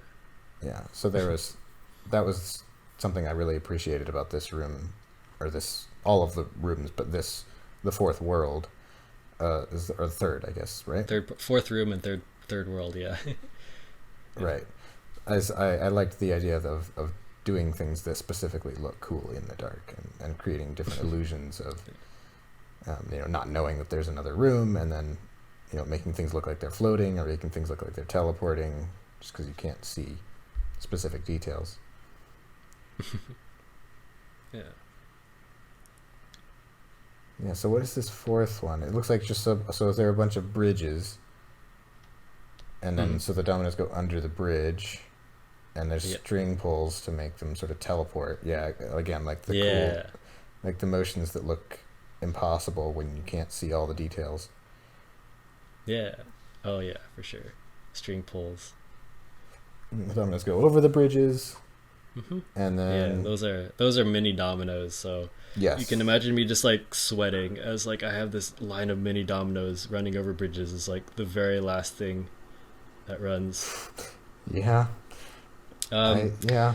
Although I will say that so this project worked on the fifth try, and Did it get to this last section one of the four before? fails was the mini dominoes on the Ah, bridge, and I was just like, oh man, yeah, yeah. That's why I never put dominoes in machines.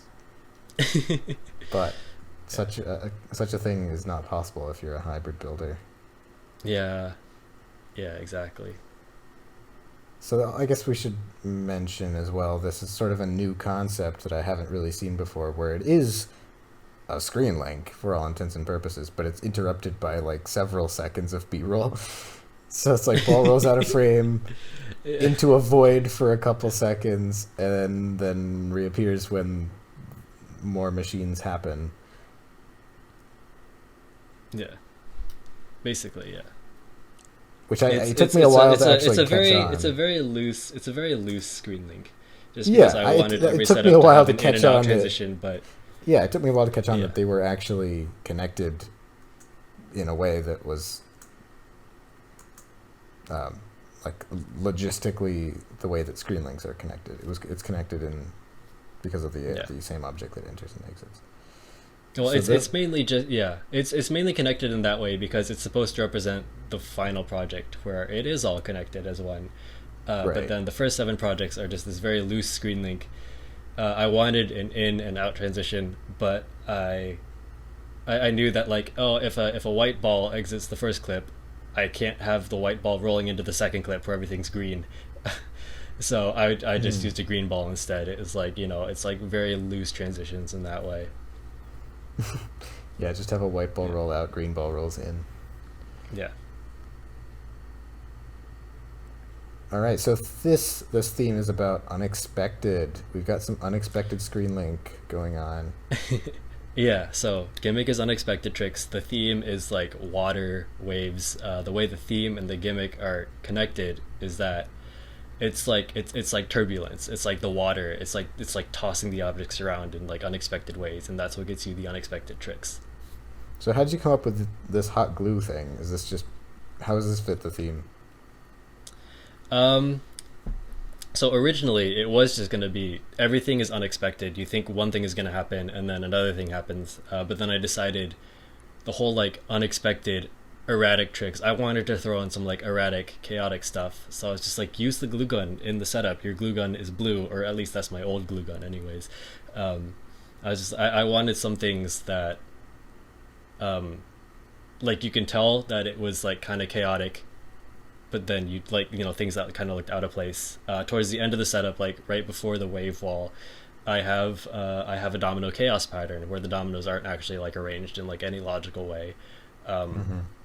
When I when I did my collab with Nathan Mar Dominoes like 6 or 7 years ago, that like video that was like how not to build dominoes, I had a section of the screen link where I just had like dominoes arranged randomly, Yeah. and whichever ones fell were the ones that fell. So I was like I want to do that again for this project. So I did a little section at the very I didn't end. actually notice So that, but we'll get to it, I guess. So yeah, the hot glue gun is just because it's it's sort of funny, silly, and then yeah. So it's not all like unexpected, but it's like right. more unexpected and chaotic and erratic sort of things. So I loved this. This moment, I totally got me, of this ball that like looks like it's gonna hit the dominoes, but instead, I thought it was like, I thought it was one of those like weird, not impurities, but like distractions where it's like something that didn't work exactly as intended, but like it didn't. But it did actually like work. It was just worked in a weird way. I thought it was gonna be one of those things where it like hit it, and then like hit it late somehow. I was like, what is gonna happen here? What is this weirdness? And then it like tilted the board, and it's like, oh my god. Yeah. So this one totally got me. Yeah. This is like Yeah. classic unexpected screen link stuff. Oh, for sure, for sure. There's definitely some unexpected screen link inspiration, but that whole board with like all that stuff on it, and then I wanted it to be tipped by a ping pong ball. There was so much fine tuning just in that one Yeah. little section. Yes, this is why I genuinely don't use ping pong balls that much anymore. Yeah. I no like the proof is in the videos I've made. Like I used to use them all the time, but now I Mhm. not as much. Like you still find them. It's not like I don't use them, but they're definitely not as common. And then when we did Machine Land, where we used a one ball path with a ping pong ball, I like was very against that idea at the beginning, and I was still very unhappy with some of the things we had to do, just because they were so difficult to make a ping pong ball do anything. Because it can hit stuff, but it comes to a stop in that process, and so having it like, because a one ball path is all about moving the ball around, Right. it's very difficult to, in order to do that, you need split offs. You need the ball to hit something, and then also keep moving, right? Because it's Yeah. gotta keep moving in the machine. So you need these split offs, and like getting a ball to like nudge a lever to do something and continue rolling is so difficult with a ping pong ball. So I was not happy that we ended up needing to because of the roller coaster trick. But yeah, I can appreciate the pain of making a ping pong ball do literally anything. Like causing any kind of motion is so hard unless it's just like hitting a domino off the table at full speed. Yeah. Yeah. But I mean, thankfully, it's the only light object in that trick, and like once it tips the board, that's the weight of like the full board on that popsicle stick lever. Yeah, So but there it's was just no that problem initial like knocking tip over that, the domino line. Right. yeah. Exactly. Yeah. But this is such a genius idea, especially because I didn't see it coming, and you don't know that the theme is going to be unexpected tricks until this happens. Yeah. It's so good. And then and followed right oh after is yeah, the line where the dominoes are actually connected. The two tall dominoes are actually Yeah. some are connected, some aren't. Yeah. Yeah. I didn't notice that detail until now. Very fun. Yeah. So now we've got a spinning platform that I don't know what's unexpected That about is this. that I guess is that is I two guess this is spinning another platforms. erratic theme where it's sort of, Yeah. or is it just that you don't expect there to be two? Yeah. Well, it's like you don't expect there to be two, but then it's like why do you even need two, right? Because you can just have the thing spin. But anyways, that was just like, yeah. Sure, sure, man. Yeah. It's just like I'll run with it. Yeah. Okay, I like it. And then It's nice. the collapsing platform. A nice little detail here too is the ball rolls under the elevated platform and it just like completely disappears from view for a solid Yeah, 3 well, that was- seconds. And it's just like that is Um, pretty unexpected. I expect to be able to watch a machine, but Yeah, I just kind of wanted to give the viewers time to like see the this is path so- of like the platform play out before it doesn't happen. right, that's true. Yeah, that's I didn't pay attention to that when I watched it the first time, so that's my fault. Oops. I was literally just like watching where the ball was going to come out for the whole time. It's like, what have I learned? I have not learned anything from, the Joseph Hersher masterclass of like making sure the viewer is looking at the right place at all times. And like here you are doing exactly the right thing, and I totally missed it. But this is so smart. I love this idea. I love this so much. I didn't notice. All I noticed was big falling platform. But yeah, the fact that nothing's even secured. Oh, I didn't even notice that. That's awesome. That's awesome. That's so cool. I love this. And wow. There's not much more to say about it. It's just so well done. And the lever that's not even attached at the end, too. Really, really smart. Just really smart. Thanks. Although the Kinect's lever is attached to the board. Well, it is because otherwise, like, there Yeah. wouldn't be enough to like pull the whole thing down. So I attached one thing, and that was Yeah. like the collapsing thing. That was the thing that would lead to the collapse. Yeah. So good. So good. Was there any concern at all that that would knock over the wall, or was that just something you were hoping wasn't going to happen? Uh, nah. Uh, I think I might have tested. I forget what order I built like the tricks in like within this project, but I'm pretty sure I remember like doing a test of that and thinking like, okay, this will be fine. I'll just set up Yeah. everything as carefully as I My can, my and then just instincts see tell what it me does. that it would be pretty unlikely, Yeah, just because obviously there's a lot of weight on top of those yeah. dominoes at the bottom. I mean, you can topple domino walls next to domino walls, and like it won't Yeah, fall right. over. Like at the very end of random hybrid videos, I have that one like wall that's like layered on top, like with like layers upon layers, and like all the front layers are falling and all the back layers are still standing.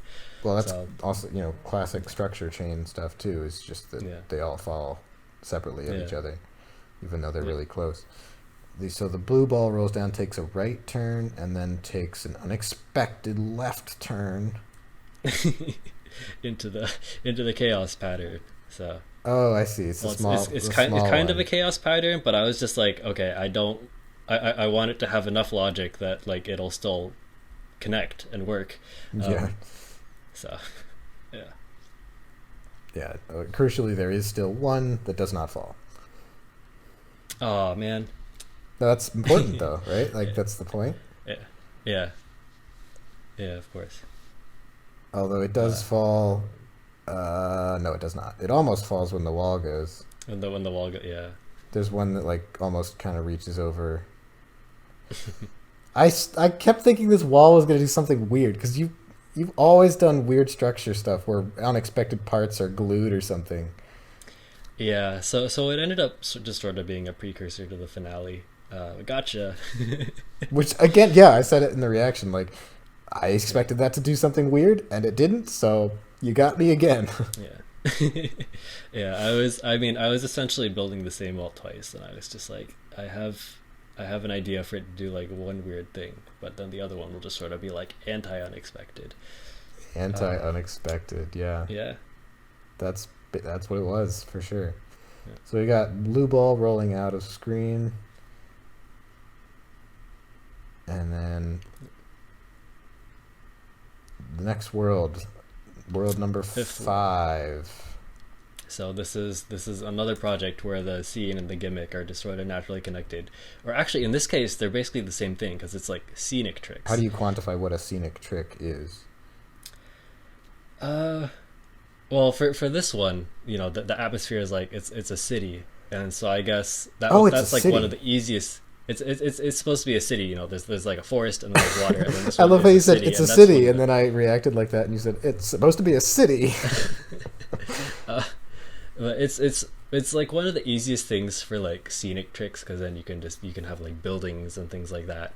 I think originally this project was a big moment where I had been involved with the Kinetic Universe for half a year now. But by the time I had built this project, it was October 2021. So 6 months into this project, and I started thinking like I don't know. I just kind of like got to thinking like how like I got like other ideas, ways to like change the project as I went, um, and I had basically um, I had planned to build this project sixth, and it was gonna be the centerpiece of the finale. It was gonna be like the giant rainbow spectacle project Hmm. that's in the center. But then I had basically decided that I wanted. Well, I decided like, this is scenic tricks. That might end up being kind of domino heavy, and I wanted the centerpiece project to sort of represent I wanted something that was representative of all forms of kinetic art. So that's why I switched it to hybrid tricks, and then I took this project. I basically relocated it to one of the edge spots, and I just said like scenic tricks can get. I basically said I just said like, okay, your scenic tricks now. You have a single like domino. You have a single dominant color, which is like yellow, obviously, um, and that was basically it. I just decided I didn't really want the centerpiece. I didn't want the centerpiece project of the finale to be something that may have inevitably been domino heavy. Mm-hmm. But still, what makes a scenic trick? Because like that to me just means like look That is, good. it's yeah, it's sort of like really diving into like artistry, self-expression, things that look like buildings, things that you would like see as scenery in real life. Uh, the I forget, someone said it during one of the watch parties. The obligatory cherry tree depiction in dominoes. Like thanks, and then of course just all the buildings, things that you would see in real life, is basically, So I guess, this basically the way that I think of it, or at least things that you can like interpret are things in real life. Yeah, it's yeah. What sort of ended up happening, ironically, is that every project in the Kinetic Universe ended up like getting its own atmosphere to it. Uh, there's like forest, water, fire. Uh, but then I still had this one that I still wanted to be scenic tricks, and then to me it, this is it sort of this yeah. feels more deserty. Like if it was going to be yellow, I would have been like, oh, I could make that a desert. Yeah, but it's got buildings and Yeah, I haven't yeah, gone past the first couple of tricks yet, so I haven't yeah, seen. I forget what it looks like as a whole, yeah, but I wanted to sort of talk about this fidget spinner thing because that was not. This was a unexpected, and it's a really bewildering kind of motion actually, because obviously the weight looks as if it's shifting towards the lower end, but then the yeah, top yeah, becomes heavier as a result. So I don't. Yeah, because like it tilts because the side to the left got heavier, but then if the side on the left is yeah. heavier, how come that goes up? Um, I don't quite know how I found the balance, but basically it's the so it's the billiard ball chain, or it's the ball chain Hmm. on a field starter on a fidget spinner, and that field starter is not centered. It's like the right side, the right side's got much more weight. Like if you see it before it tilts, the right side has much more weight. But Right, then somehow, like, I just balanced it where if you have the ball chain fall from right to left, it gets enough momentum to just tip it to the left. But then because the right side still has much more weight, it's still just got to spin so that the right. right side is now on the bottom. So that's kind of how you get like the ball chain to the tip, to the spin kind of motion that you see. That's so Um, cool. all of That's this after the really initial domino interesting. line like goes under the bridge and makes my heart fall out if this trick fails, because then I got to rebuild that domino line going under the bridge. Um, this project was the only one in the entire video to work on the first try. Oh So wow, thank goodness I didn't have to rebuild that domino line. the one at the beginning where it goes under the Yeah, road. the one that goes under the bridge. Yeah, and then Yeah, I decided to put out a machine idea after it for some reason. I mean, I wasn't. Yeah, so I mean, I guess going back to the initial theme, I wasn't really thinking too hard about scenic domino tricks. I was just like, I want very obvious buildings. I want very obvious trees. I want like pretty obvious roads. Um, and that was just kind of the extent that I took it. Also, because I went to Michael's and they didn't have yellow poster boards, uh, so I actually built this entire setup on dominoes. Like you can kind of see, it's ooh, the only setup in the entire video that has a multicolored build surface, and that's because that build surface is just rows of dominoes, and huh. I could just make it whatever colors I wanted. Oh, that makes sense. Okay, so that helps the sort of city vibe as Yeah, well, because it looks like yeah, sort of city blocks of different things. yeah, So this trick with the lines that are connected, like each one in sequence, and then yeah. Oh, it that's just that's the domino equivalent of like the sequential balls on tracks tipping or whatever. yeah, sure. So, yeah, So does that represent like streets or roads or something? yeah. It's like grids, or oh geez, grids, but yeah, grids and buildings and roads and um, So we've got a anything that can pyramid. kind of just be interpreted as cities. I mean, The pyramids pyramid aren't. is I mean, like pyramids aren't really common in cities, but I was just like, it would be cool if there was like a pyramid in the city because this is my city or whatever. So I made a pyramid because why not? almost like it could Um, have been a desert theme. Oh, geez. Okay, well, thanks.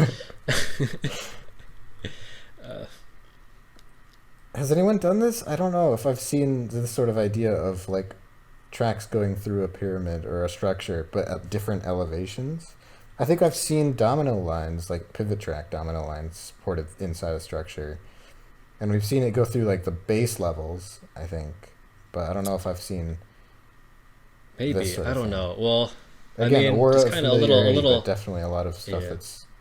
that's new. A little backstory on the pyramid. I guess when I was in college, I learned a little bit about like this mega city pyramid that is it's like a theoretical building that could be designed in like Japan in like the next Yeah, century. I have heard about Um, this. I don't remember you've heard of the so details, but it's like yeah it can like house a million people, and then there are hmm these like transportation rail pods that slide through the pyramid to get people from like one place to another.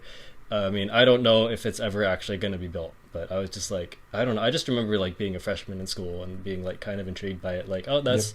that's interesting. I don't know if I'll ever see it, but that's interesting. So I was like, I can kind of build something like that with like the balls going through the pyramid. When I heard Um, about it, I remember that it was explained to me sort of almost as a thought experiment and not as like an actual thing. But I'm just intrigued about it, and I was just like, I can make this a part of my build if I want to. yeah.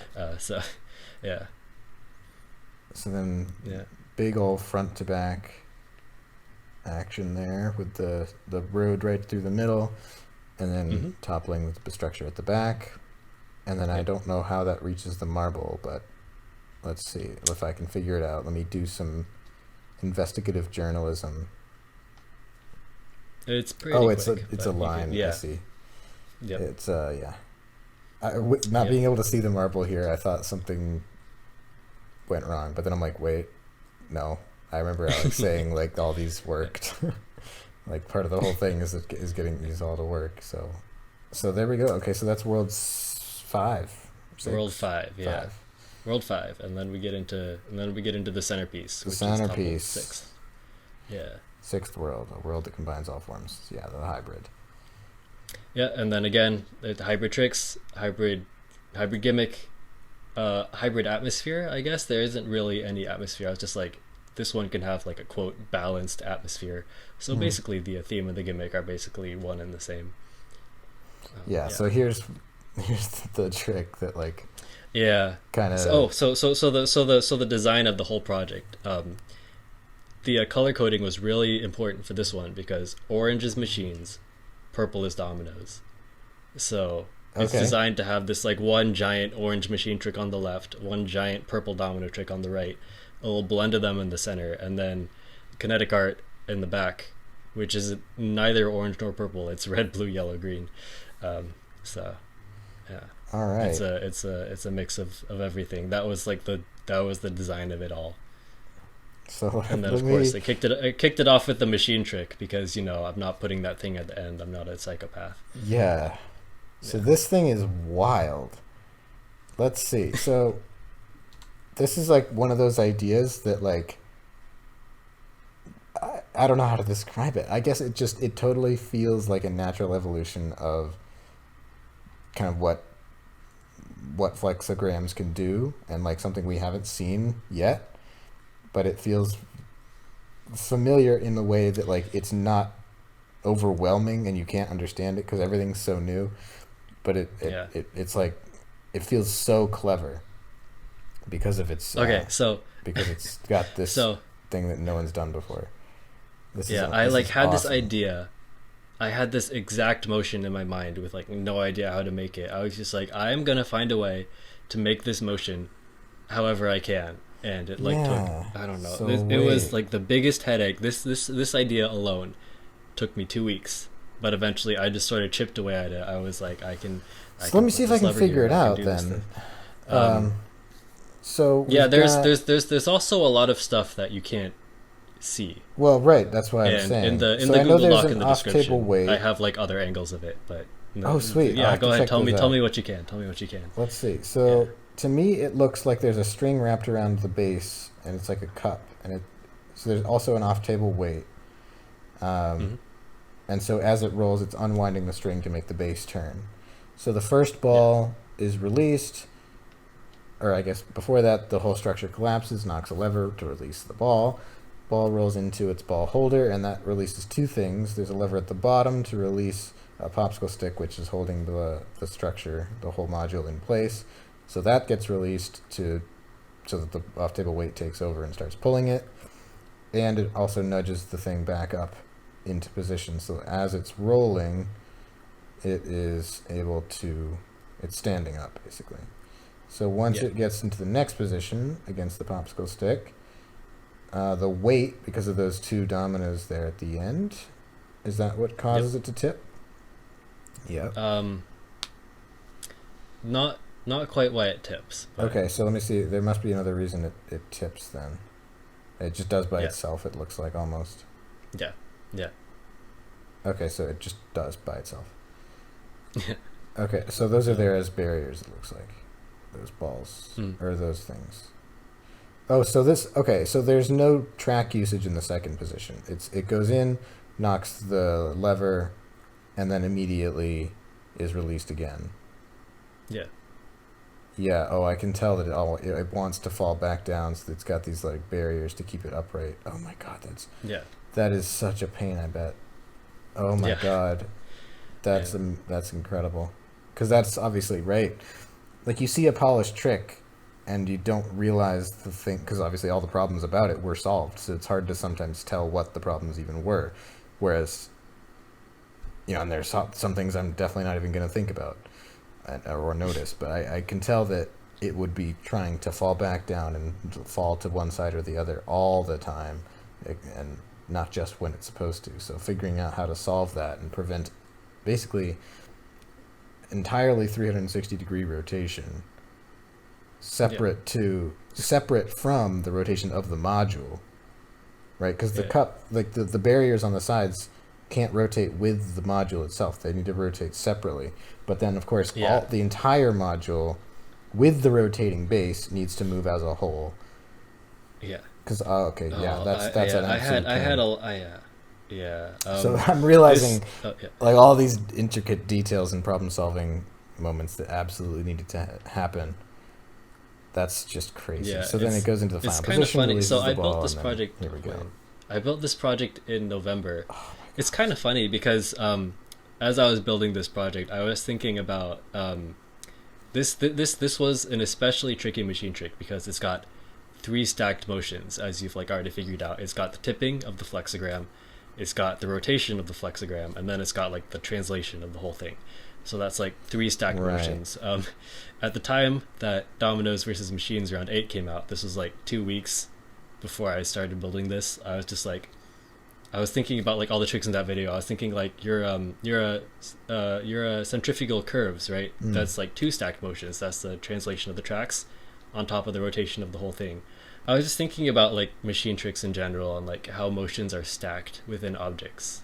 And like a lot of tricks like have like 1 or 2. I was just like, oh my god, I'm building something with 3 stacked motions. This is a nightmare. And then I was just like, this one has 3. I'm sure there are others that have 3, maybe more than 3. But I was just like, this was one of my first ones that had 3.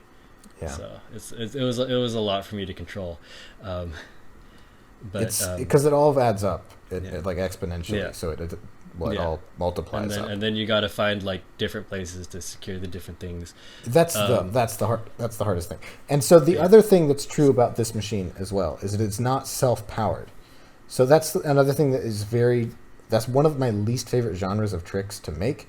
And the example of this that I always go to ever since I kind of realized this, which is very recent, is the Dominoes versus Machines 8, the one with the gears that rotate and then flip the ball and then like rotates the gears through. Gears, yeah. Yeah. So those are tricks where it's basically a singular thing that kind of has to go on a journey, sort of like it's either you do it with a ball that needs to be moved in a specific way, or like a specific module that has to move like this or like that. And like they all need these branch offs, these like connections that like cause all the motions, and finding room for those without them being distracting, and like because like the thing itself doesn't actually cause it's like you need to make it do every single thing it does here, and finding like a connection or a weight or an off-table weight or a lever or a release of some kind that does all of the things that need to happen is really obnoxious. It's one of my least favorite genres of trick, but probably my least favorite. Yeah, it's tough, but basically kind of getting into the problem solving of this trick, there were ways that I was able to like kill two birds with one stone. Mm-hmm. Like kind of solve the problems of this trick. So basically, as the thing, so basically the steel bar on the opposite side of that flexogram, that's what keeps it from tipping to the other side. But actually, like as long as that flexogram is like pressed up against the steel bar, it wants to tip to the left. It like actually wants to tip to the left. And when it's standing straight up, like you like cannot push it past the steel bar to a point where that it would be like to a point where it would be stable and vertical. It wants to tip. So basically, it like gets well, how pushed does it back stay in up. the initial position then? Okay, maybe it does like once. So it gets pushed back up, and then it like starts, and then like it's pushed up, and then it starts spinning, and then like as it's spinning, you know that it's always accelerating towards the center. So that's what keeps it from like tipping again.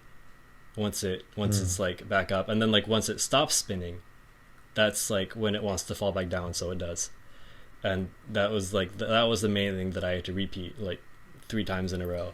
So there's also this, it doesn't look like a timing trick, but there absolutely are elements of timing here, because you need to have the thing get pulled at the exact same time that it's getting flipped up, or else it's just going to fall back down again. That was the other thing, where I know that you can't see the connects arrangement from the back, but basically there are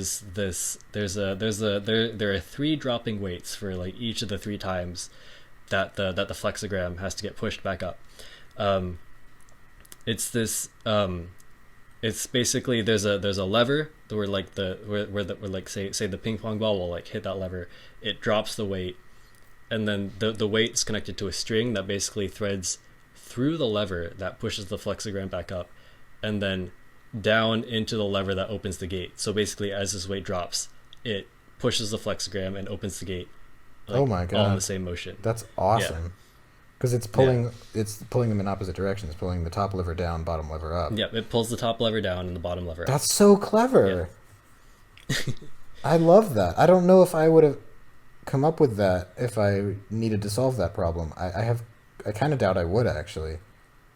Well, this still took me days, and then I don't know how well it shows up in the final shot. Let me see if I can scrub through this myself. But basically, maybe you can kind of see it like when the first ping pong ball is released, but you can kind of see that there's like the tiniest there's a lever that's just like the tiniest bit on that bottle cap. So basically, the ping pong ball like rolls onto the bottle cap, and then it like turns the lever just enough so that it gets like pushed off the bottle cap, and then it drops. And then once that lever drops, there is like another lever that it hits that's basically holding up the weight, and then so it releases the weight, and that's what like drops it to like push the flexogram, open the gate, and then from there it's 180 degrees basically per stall. So I figured I'd just put a track on one side and a pusher on the other side, and then on the side where the track falls down on the front edge, that would have like the ping pong ball trigger the weight, and then where the pusher is on the front edge, I just have the domino trigger the weight. So had to be built in 2 slightly different ways. Yeah, so the track is only ever used in one of the orientations. Oh, the pusher is only used in the second orientation. The track is used in the first and third, and then in the final orientation, I figured I'd just use the pusher to release the pink ball. Yeah.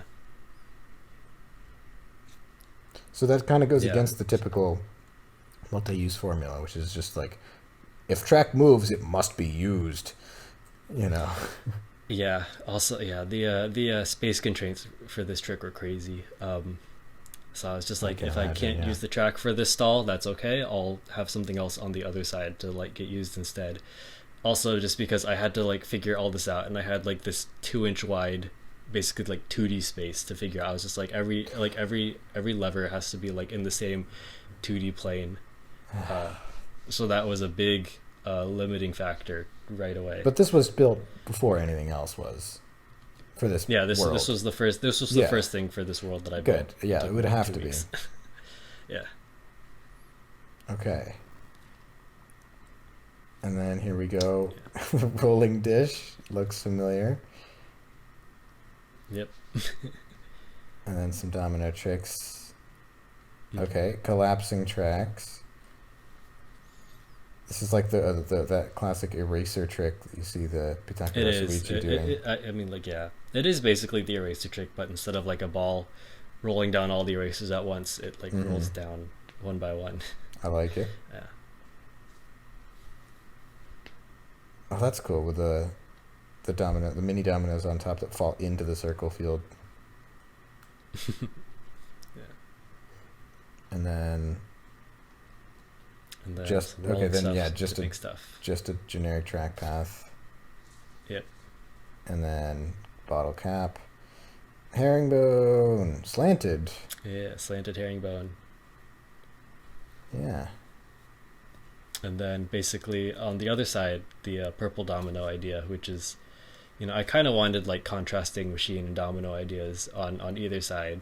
But then for the domino idea, I was just like, I need to think of like a different kind of wall. And then I was like, what about the classic wall with like double stacked dominoes? And that's what allowed me to run 3 lines through that wall. Oh yeah, because it makes it really easy. I haven't seen that before. So there's one at the base. There's 2 at the base. Oh, 2 at the base. Yes, right. So it goes around at the bridge. Yeah. Yep. So it goes around on the left side, loops around to the right, then through the middle at the higher elevation, and then the whole thing goes around it. Yeah. Wow. This is a very scary structure chain because I can imagine. Sure, it's a 10-layer structure, but technically it's 5 layers. So, yeah. And then herringbone out. Yep.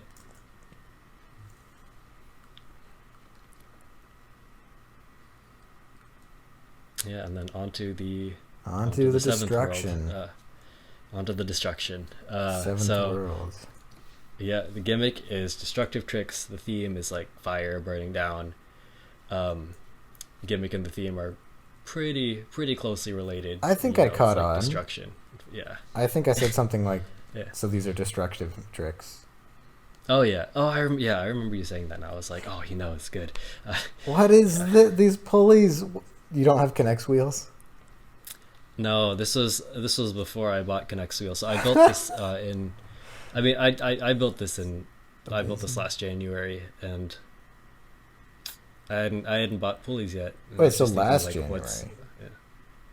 They were so this wasn't January 2022. Okay, yeah. So, yeah. So you bought them really recently, like after most of this whole project really was done. Gotcha. Like probably like Domino Masters aired, and I still didn't have them yet. Oh my god. So. This is cool though. This is moving platforms with dominoes standing on them. Very familiar. Yeah. I like the trigger though. I love the trigger that it's just like a standing poker on the outside. Oh yeah. That was really convenient. Almost made it seem like self-powered because like even though it's like an external thing, it doesn't have to move. Right. It's perfect. That's what I mean with like these really clever and efficient transitions that you're known for. Yeah. And then there goes the other one. Yeah, a lot of scary stuff in the setup. Where like if you notice those like little glass tables in the center, with the lever. Like with the lever and the domino, with the lever and the ball, that lever isn't glued down, and a lot of these machines, I noticed that it kind of lifts up. Is that on purpose? Yeah, that's on purpose. A lot of these machines had to be like really volatile because I wanted, the structures and the surface on them to collapse, And because of that, I couldn't actually like glue a lot of things down. And just sort of the life hack that I figured out for this world was that I could like glue things around them down to keep them in place without gluing the actual thing down. Yep. So that ended up helping me a little bit. But it was scary. So it was scary. Yeah. Bucket of random red stuff dumps out, and okay, yeah, hits the domino line up top. Pivot tracks make an appearance because they're red, of course. Because they're red. Yeah. And then the whole I also had thing some red caplas. I forgot if I used the red caplas in here somewhere, but it was lucky that I had them. And then this is the entire machine section that I built on top of a domino cube that comes next. It was kind of scary. I kind of wanted to build a moving track on a domino wall, or like some like fully fleshed out machine idea, even if it was simple. I wanted to like do something like that on a domino wall for a long time. Even if like this time it's not completely that. I was just like, it's a machine section on a platform on a domino wall. That's enough of my dream for now. This is scary. Yeah, that's a huge risk. Mm-hmm. So it was just a matter of making sure the actual trigger for it was so overpowered that it would definitely knock over the cube despite the weight. Yeah, there was no way I could, like, I cannot think of any way I could have knocked over that cube other than a collapsing platform. There's no way that cube goes down. Yeah. Yeah. That's probably true. Yeah. Yeah. Or at least nothing but I mean, would like, feel comfortable about. Yeah. Yeah. Thankfully, I'm like at the point in my build career that I know that, I've tried small to large sets before. I've learned from that. Yep. Yeah. So then we've got these, what are these, like tubes in the middle of octo walls? Yeah, those are just cardboard tubes. Oh, they're just cardboard. Yeah, they're just cardboard tubes. But I figured like they were a good height. I just kind of anticlimactically, I don't have a lot of red blocks, so I was just like, I'll use cardboard tubes instead. But they ended up working out, and just the whole deal with like building machines on pillars, like within a domino wall, is that I wanted them to collapse with the domino wall too. So I had to like find a way to like discreetly connect them. Well, not really, because like the two on the left are connected by the track, and then the two in the middle are connected by the string, and then a track again. So that was like my way of sort of pulling them all down while still being steps in the machine that connected to each other. That's really smart. That's really cool.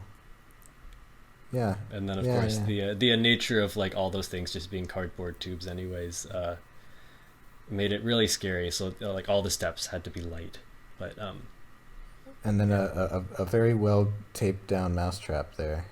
Yeah, the joke is that it's not, because I think I might have been like tired. I might have reused the tape from the last take, because this setup had one fail after the mousetrap, so I had to rebuild some of those structures.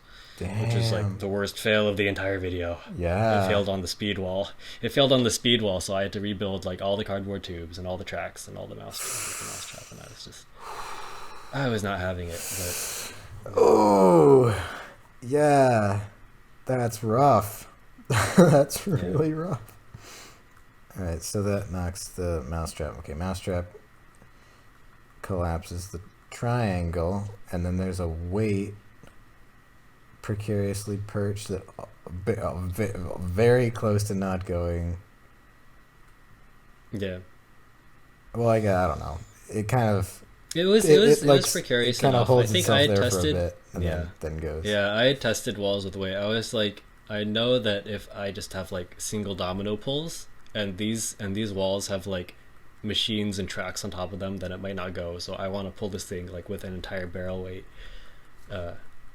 So it was definitely a risky choice, but yeah, this seems I'm pretty really sure like risky. with the oh my god, this is so risky. All of these steps. Yeah. The way the track collapses on top of the cube. Yeah. The straws like collapse. But I mean, yeah. It never looks like it's going to stop though, which is good, but yeah.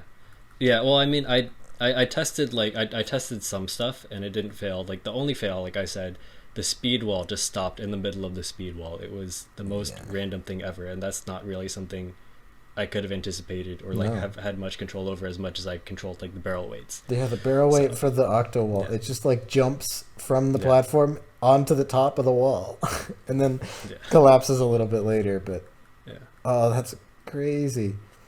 Okay, so you're pulling over the actual pillars.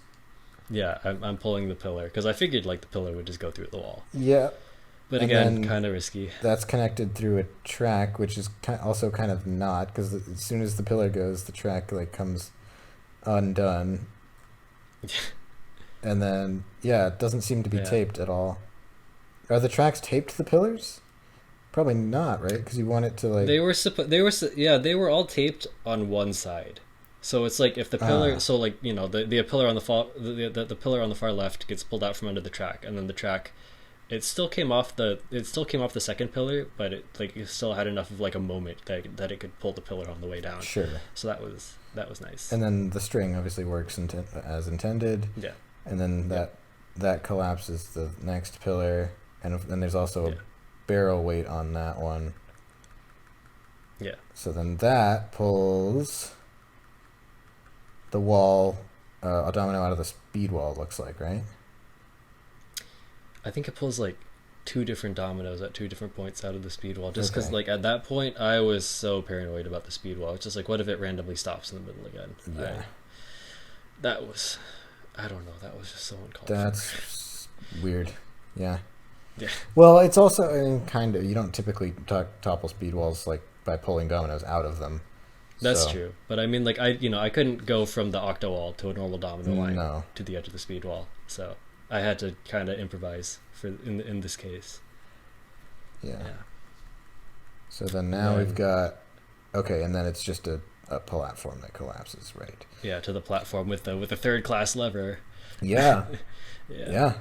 Well, that's Just the way to sort to do of it. just to sort of magnify the force of Exactly. the large domino. So this is like something that I've been thinking about, and I see no better time than now to bring it up, is I've been thinking about kind of, I guess the thought started with 50 chain reaction mechanisms about like what kind of ways could you categorize these mechanisms, and you can obviously categorize them by like what they do, but it's very difficult without making 50 different categories, if that makes any sense. So the way I came up with, and this is not a very full-fledged thought out idea, but what I've kind of been thinking about is there are three main ways that I can think of categorizing tricks, and one is funneling imprecision into precision. So like taking something that is relatively imprecise and then funneling and channeling that imprecision down into something very precise. makes sense. The other way is magnifying a force. So taking something that has very little force and magnifying that force into something bigger. And then the final way is replenishing potential energy. So a lot of times that's going from low elevation to high elevation, but any method of sort of renewing potential energy. And like you can categorize a lot of these in a lot of techniques into those three categories. And so like this one here of like a way of holding up a structure, like holding up a platform that's containing an entire structure, entire domino cube. Like how do you go from a way of doing low, of like a minimal amount of force and then converting that into a lot of force?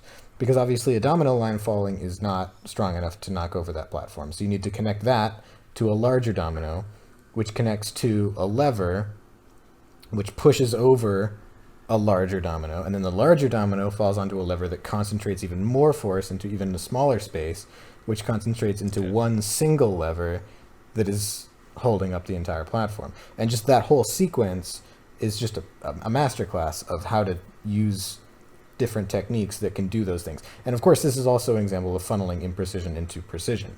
Because of course you've got the giant domino that's falling over and you're funneling that into one tiny little lever. And like it's managing all of that all at once. And of course it's also going from low potential energy to high potential energy, because a domino line falling on the table surface doesn't have that much potential energy, but you're converting that into a giant domino that's falling over, which of course does. So most techniques, you can make the argument that they fall into all three categories in a way, but I think this is a very clear demonstration of all three of those things. And there might be other categories too that I'm overlooking, but I think kind of my working theory at the moment is that most mechanisms in machines exist to solve one or two or three of those problems. And I think I would like to sort of expand on those definitions some more and maybe think of a fourth category, because I feel like I am probably leaving something out, but it's definitely a work in progress of what I'm thinking about lately. Yeah, for sure. That's definitely, yeah. I don't know how I would have approached that. So I mean, that all makes sense to me. That's crazy how you can even pick that out, like when I'm not even thinking about that in my own work. So yeah. Well, it's something I haven't been thinking about until very recently as well. But it's replenishing potential energy, funneling imprecision into precision, and converting minimal force into a lot of force. Anyway, so that's the red, the fire, the destruction. Yeah, that's the last of the little worlds, and then back out into the finale. Yeah. And with the finale, it was tough to go like really, really complex on this project. I feel like I definitely tried to push that at some points, but just with like all the things in sequence, I knew that I don't know, I just didn't really want to get carried away at like any point, because otherwise there would have been no chance at all of this thing working. I was mainly just focused on depicting all the ideas from the 7 little worlds in this big final project in some way. So a lot of that was just like, I don't know, where like I turned on the lights in the third world, and then I needed a way to represent that, so I did like the lifting board instead. I had the wave wall in the fourth world that I brought back, and then I added a twist to it in the finale. I don't know. I had the whole wall sequence in the back of the seventh world just turned into just a structure chain. But I still just wanted it represented there somehow. So that was my approach to a lot of these ideas. Yeah, we'll get to those. We'll go through in order here. So starting with the simple tricks, ball path with the soccer ball. Yeah, soccer ball makes its return. But just as like a ball in a track. And the literal building blocks here too, the wood blocks on the paper. Yeah, just building blocks, balls on tracks, regular domino lines. That was like, if the zoomed in version of this first world is if the zoomed in version is that simple, then the finale version has to be way more simple. Yeah. Compared to all that's the other basically projects. It's taking every idea and distilling it into its most essential parts. And like, what is dominoes and machines in their most basic parts? Dominoes are domino lines, machines are balls on track, and like that is the building blocks of domino and machines. And like that's going to be a similar philosophy throughout. It seems it's just like, what is the most simple way of doing an object path? What is the most simple way of doing a destructive trick? What is the most simple way of doing a hybrid trick, and so on. But of course, by still simple mechanically, but not simple visually, and the way it's all connected together in this very dense and compact way. Like, there's intricacies in other ways for sure. And this is the lever I was talking about that I noticed, this third class lever that pushes the ball into the bridge. I don't know why this one stood out to me, but I guess I must have been frozen on a freeze frame for a while earlier on, and just like had enough time to really look around the frame and just happened to notice it. Well, I didn't notice that it changes as it goes under. Oh, that's clever. Okay, because I can't have that's the white ball rolling into the green That's why you were section. giggling when I said that earlier. Yeah. So here's a zigzag board trick again. Yeah, like light reprisals of like all the tricks from the second world. So the one ball path still has a zigzag board.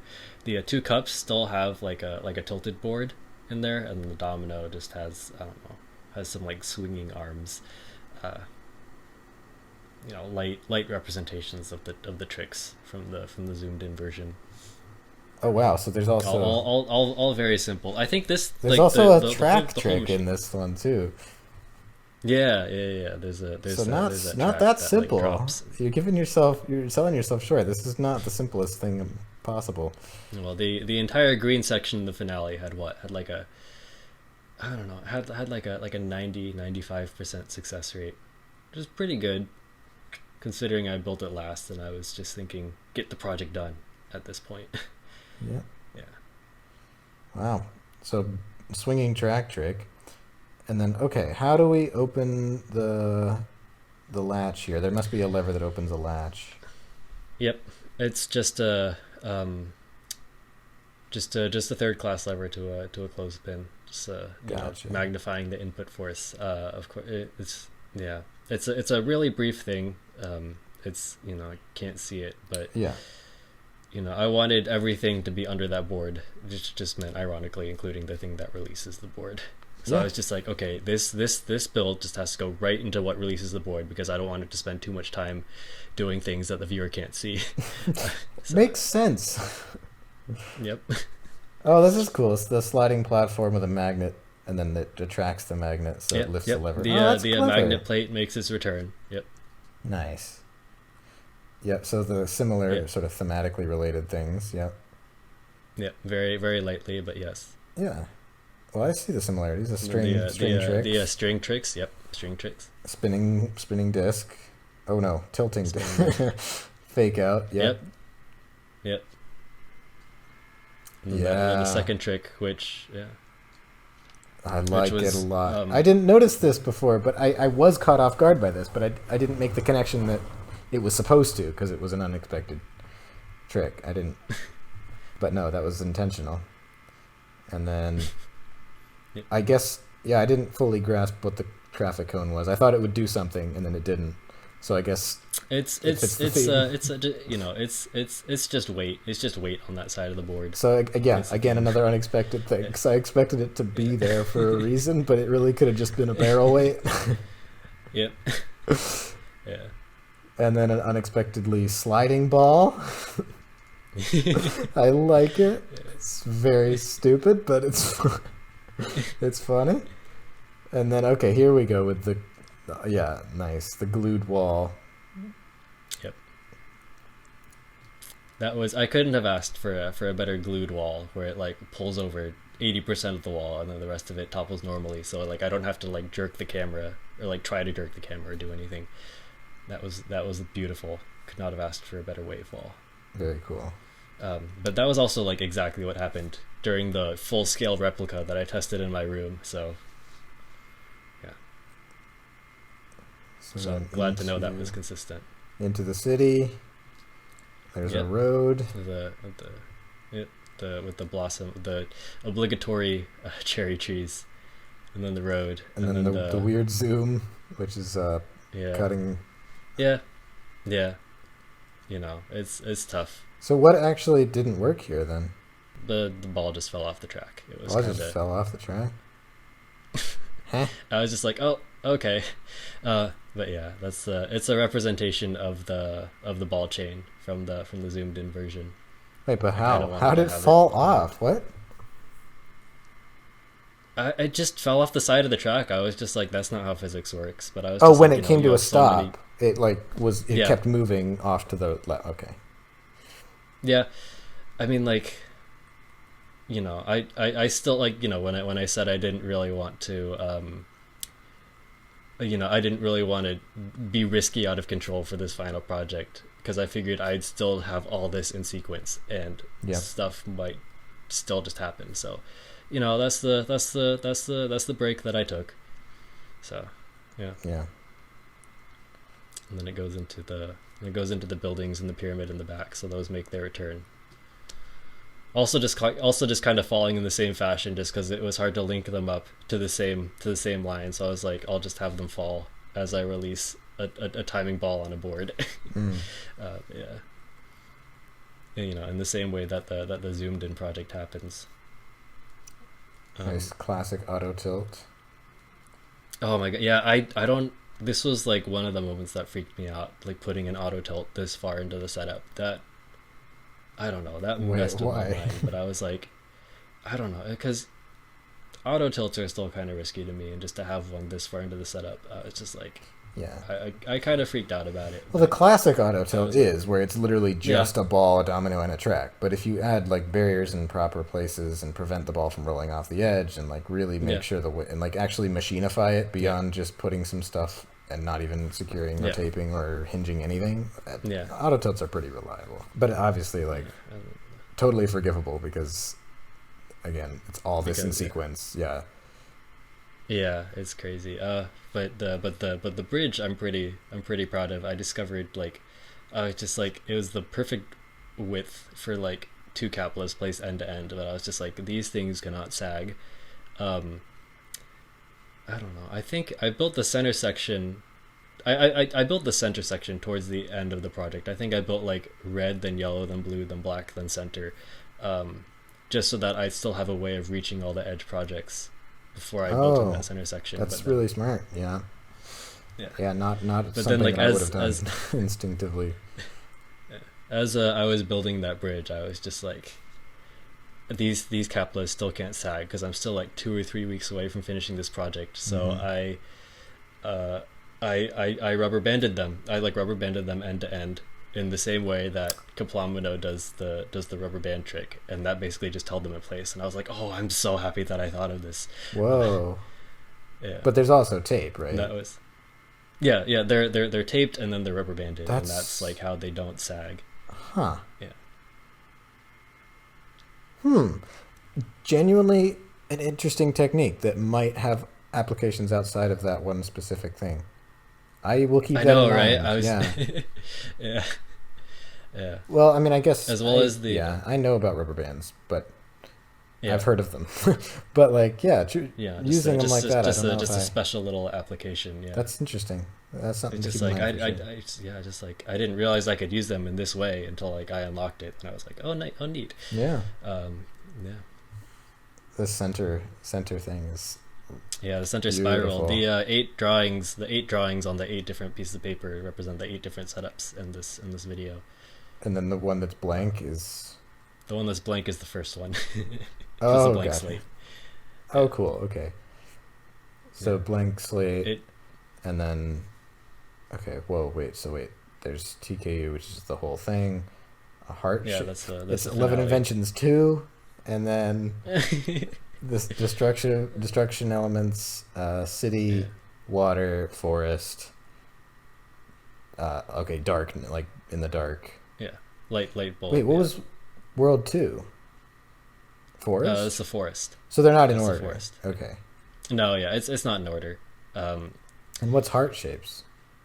That's the center one because I don't know I called the project Hybrid Heart just to myself, and I was just like, how do you do a single drawing that's like hybrid tricks? And then I remembered that I called it Hybrid Heart, and I was like, okay, that's my way out. Yeah. Yeah. And unexpected. Okay, the unexpected is the water. The forest is the ball or pathing tricks. Yeah. The city is the scenic tricks. Okay. Yep.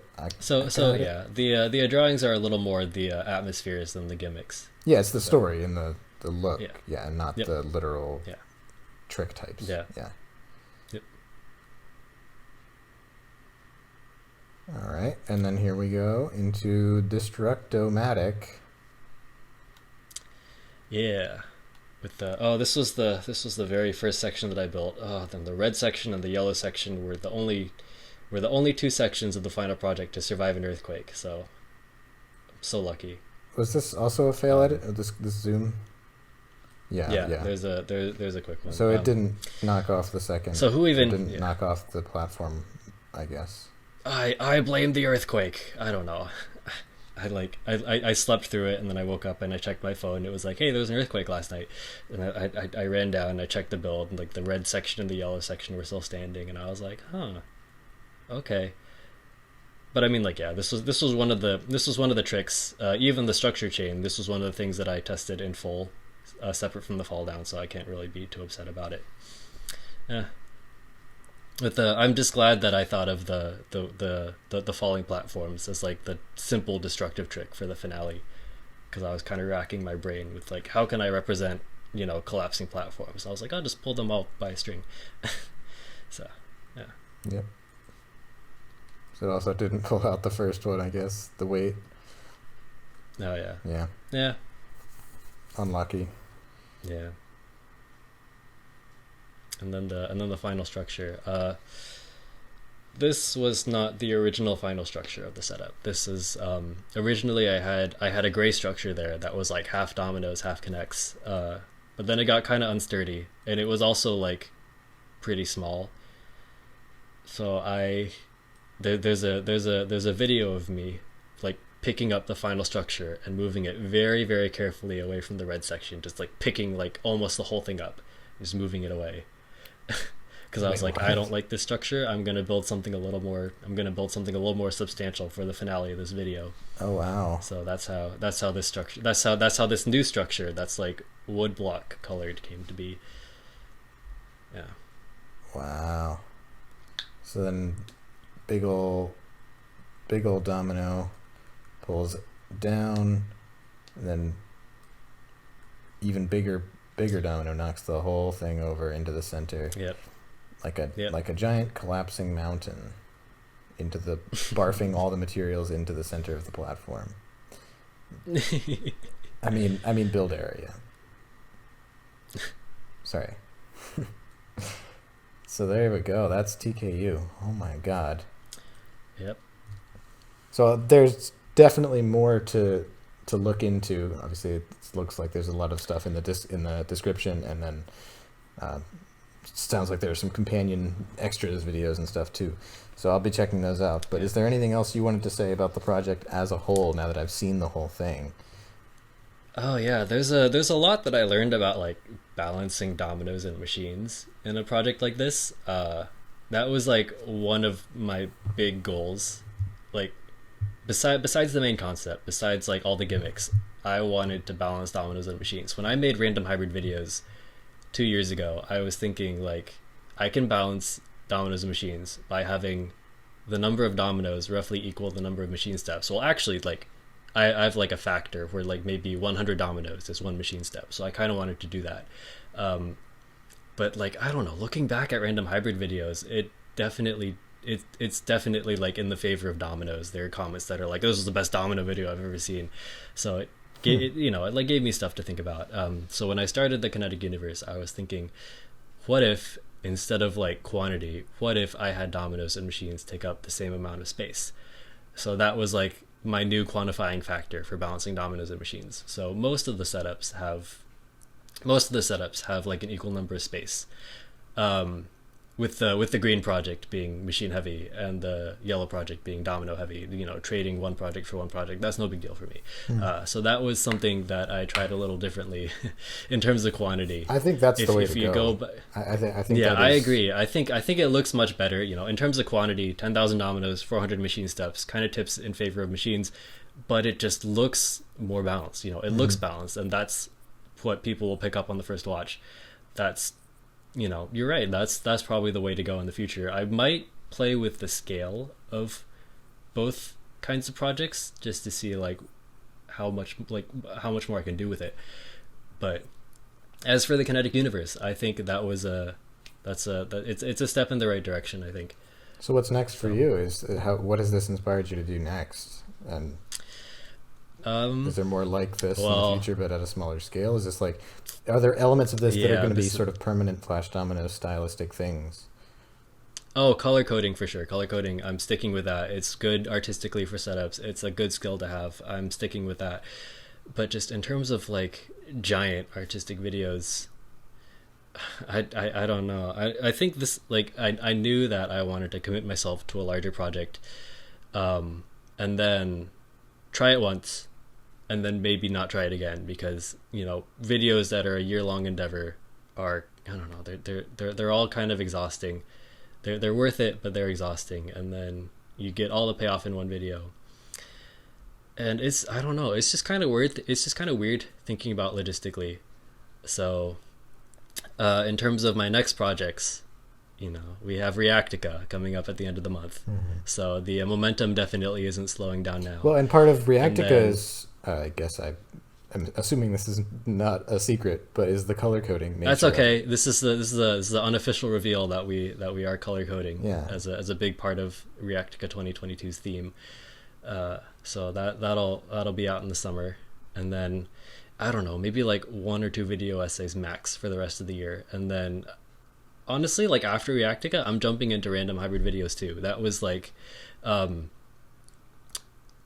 when I think of a video that I had fun making, I think I just think straight back to random hybrid videos. That's like 100% my style. That was like fun. When I think of the Kinetic Universe, I think of like a fulfilling, like I think of like a fulfilling gritty project that's like worth it to the end. But when I think of just fun, I just think of random hybrid videos. So I want to just, when I finished a project like this, I just want to jump right back into another random hybrid videos. I just want to run it all back and just have fun. So I think I'm just going to work on that from Reactica till the end of the year, and just post that video to round out the year. I'm looking forward to it. And not really, not really try and exhaust myself with too many other projects in between. As for how this has inspired me, it's definitely gotten me to think about some like big project that has more to it than just the machines, in the sense that there is maybe a storyline or some decoration or some like aesthetic theming and like color coding or like something like that. Something that's more artistic and more abstract, I think would be the word. But again, that's the kind of thing that's really tough for me. Like that's a struggle for me. I've always kind of thought that like machines are all about like how cool they are, and it's not as much about the artistry. But of course, that's sort of the shift that we're seeing in the community now. And who knows? This has inspired me to maybe look into it. But of course, I've got so many other things that I want to do as well. But just the fact that it's sort of gotten me to think about that. I'll be coming back to this video a lot. I can already tell. Just to sort of catch details that I missed, but also just as inspiration for maybe what I want to do going forward to make my stuff stand out and not just be purely wow factor, as you've so aptly put it. But yeah, anything else to add? Well, yeah.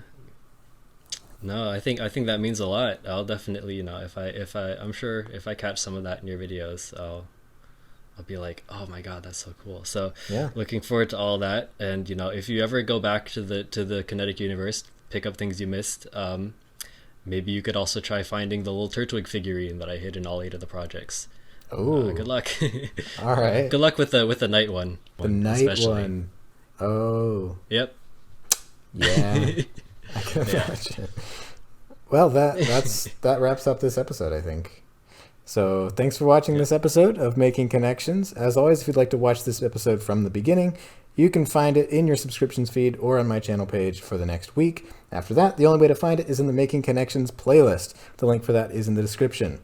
Or if you're okay with the audio-only version, Making Connections is now on Apple Podcasts, Google Podcasts, and Spotify! Finally! Visit anchor.fm/makingconnections for more information. Thanks again to Flash Domino for joining me on the show today. And if you liked the episode, leave a comment down below telling me what you thought, and subscribe to my channel so you don't miss the next episode. That's it for me. I'm Jack of all Spades 98. I hope you enjoyed the show, and I'll see you in the next episode of Making Connections.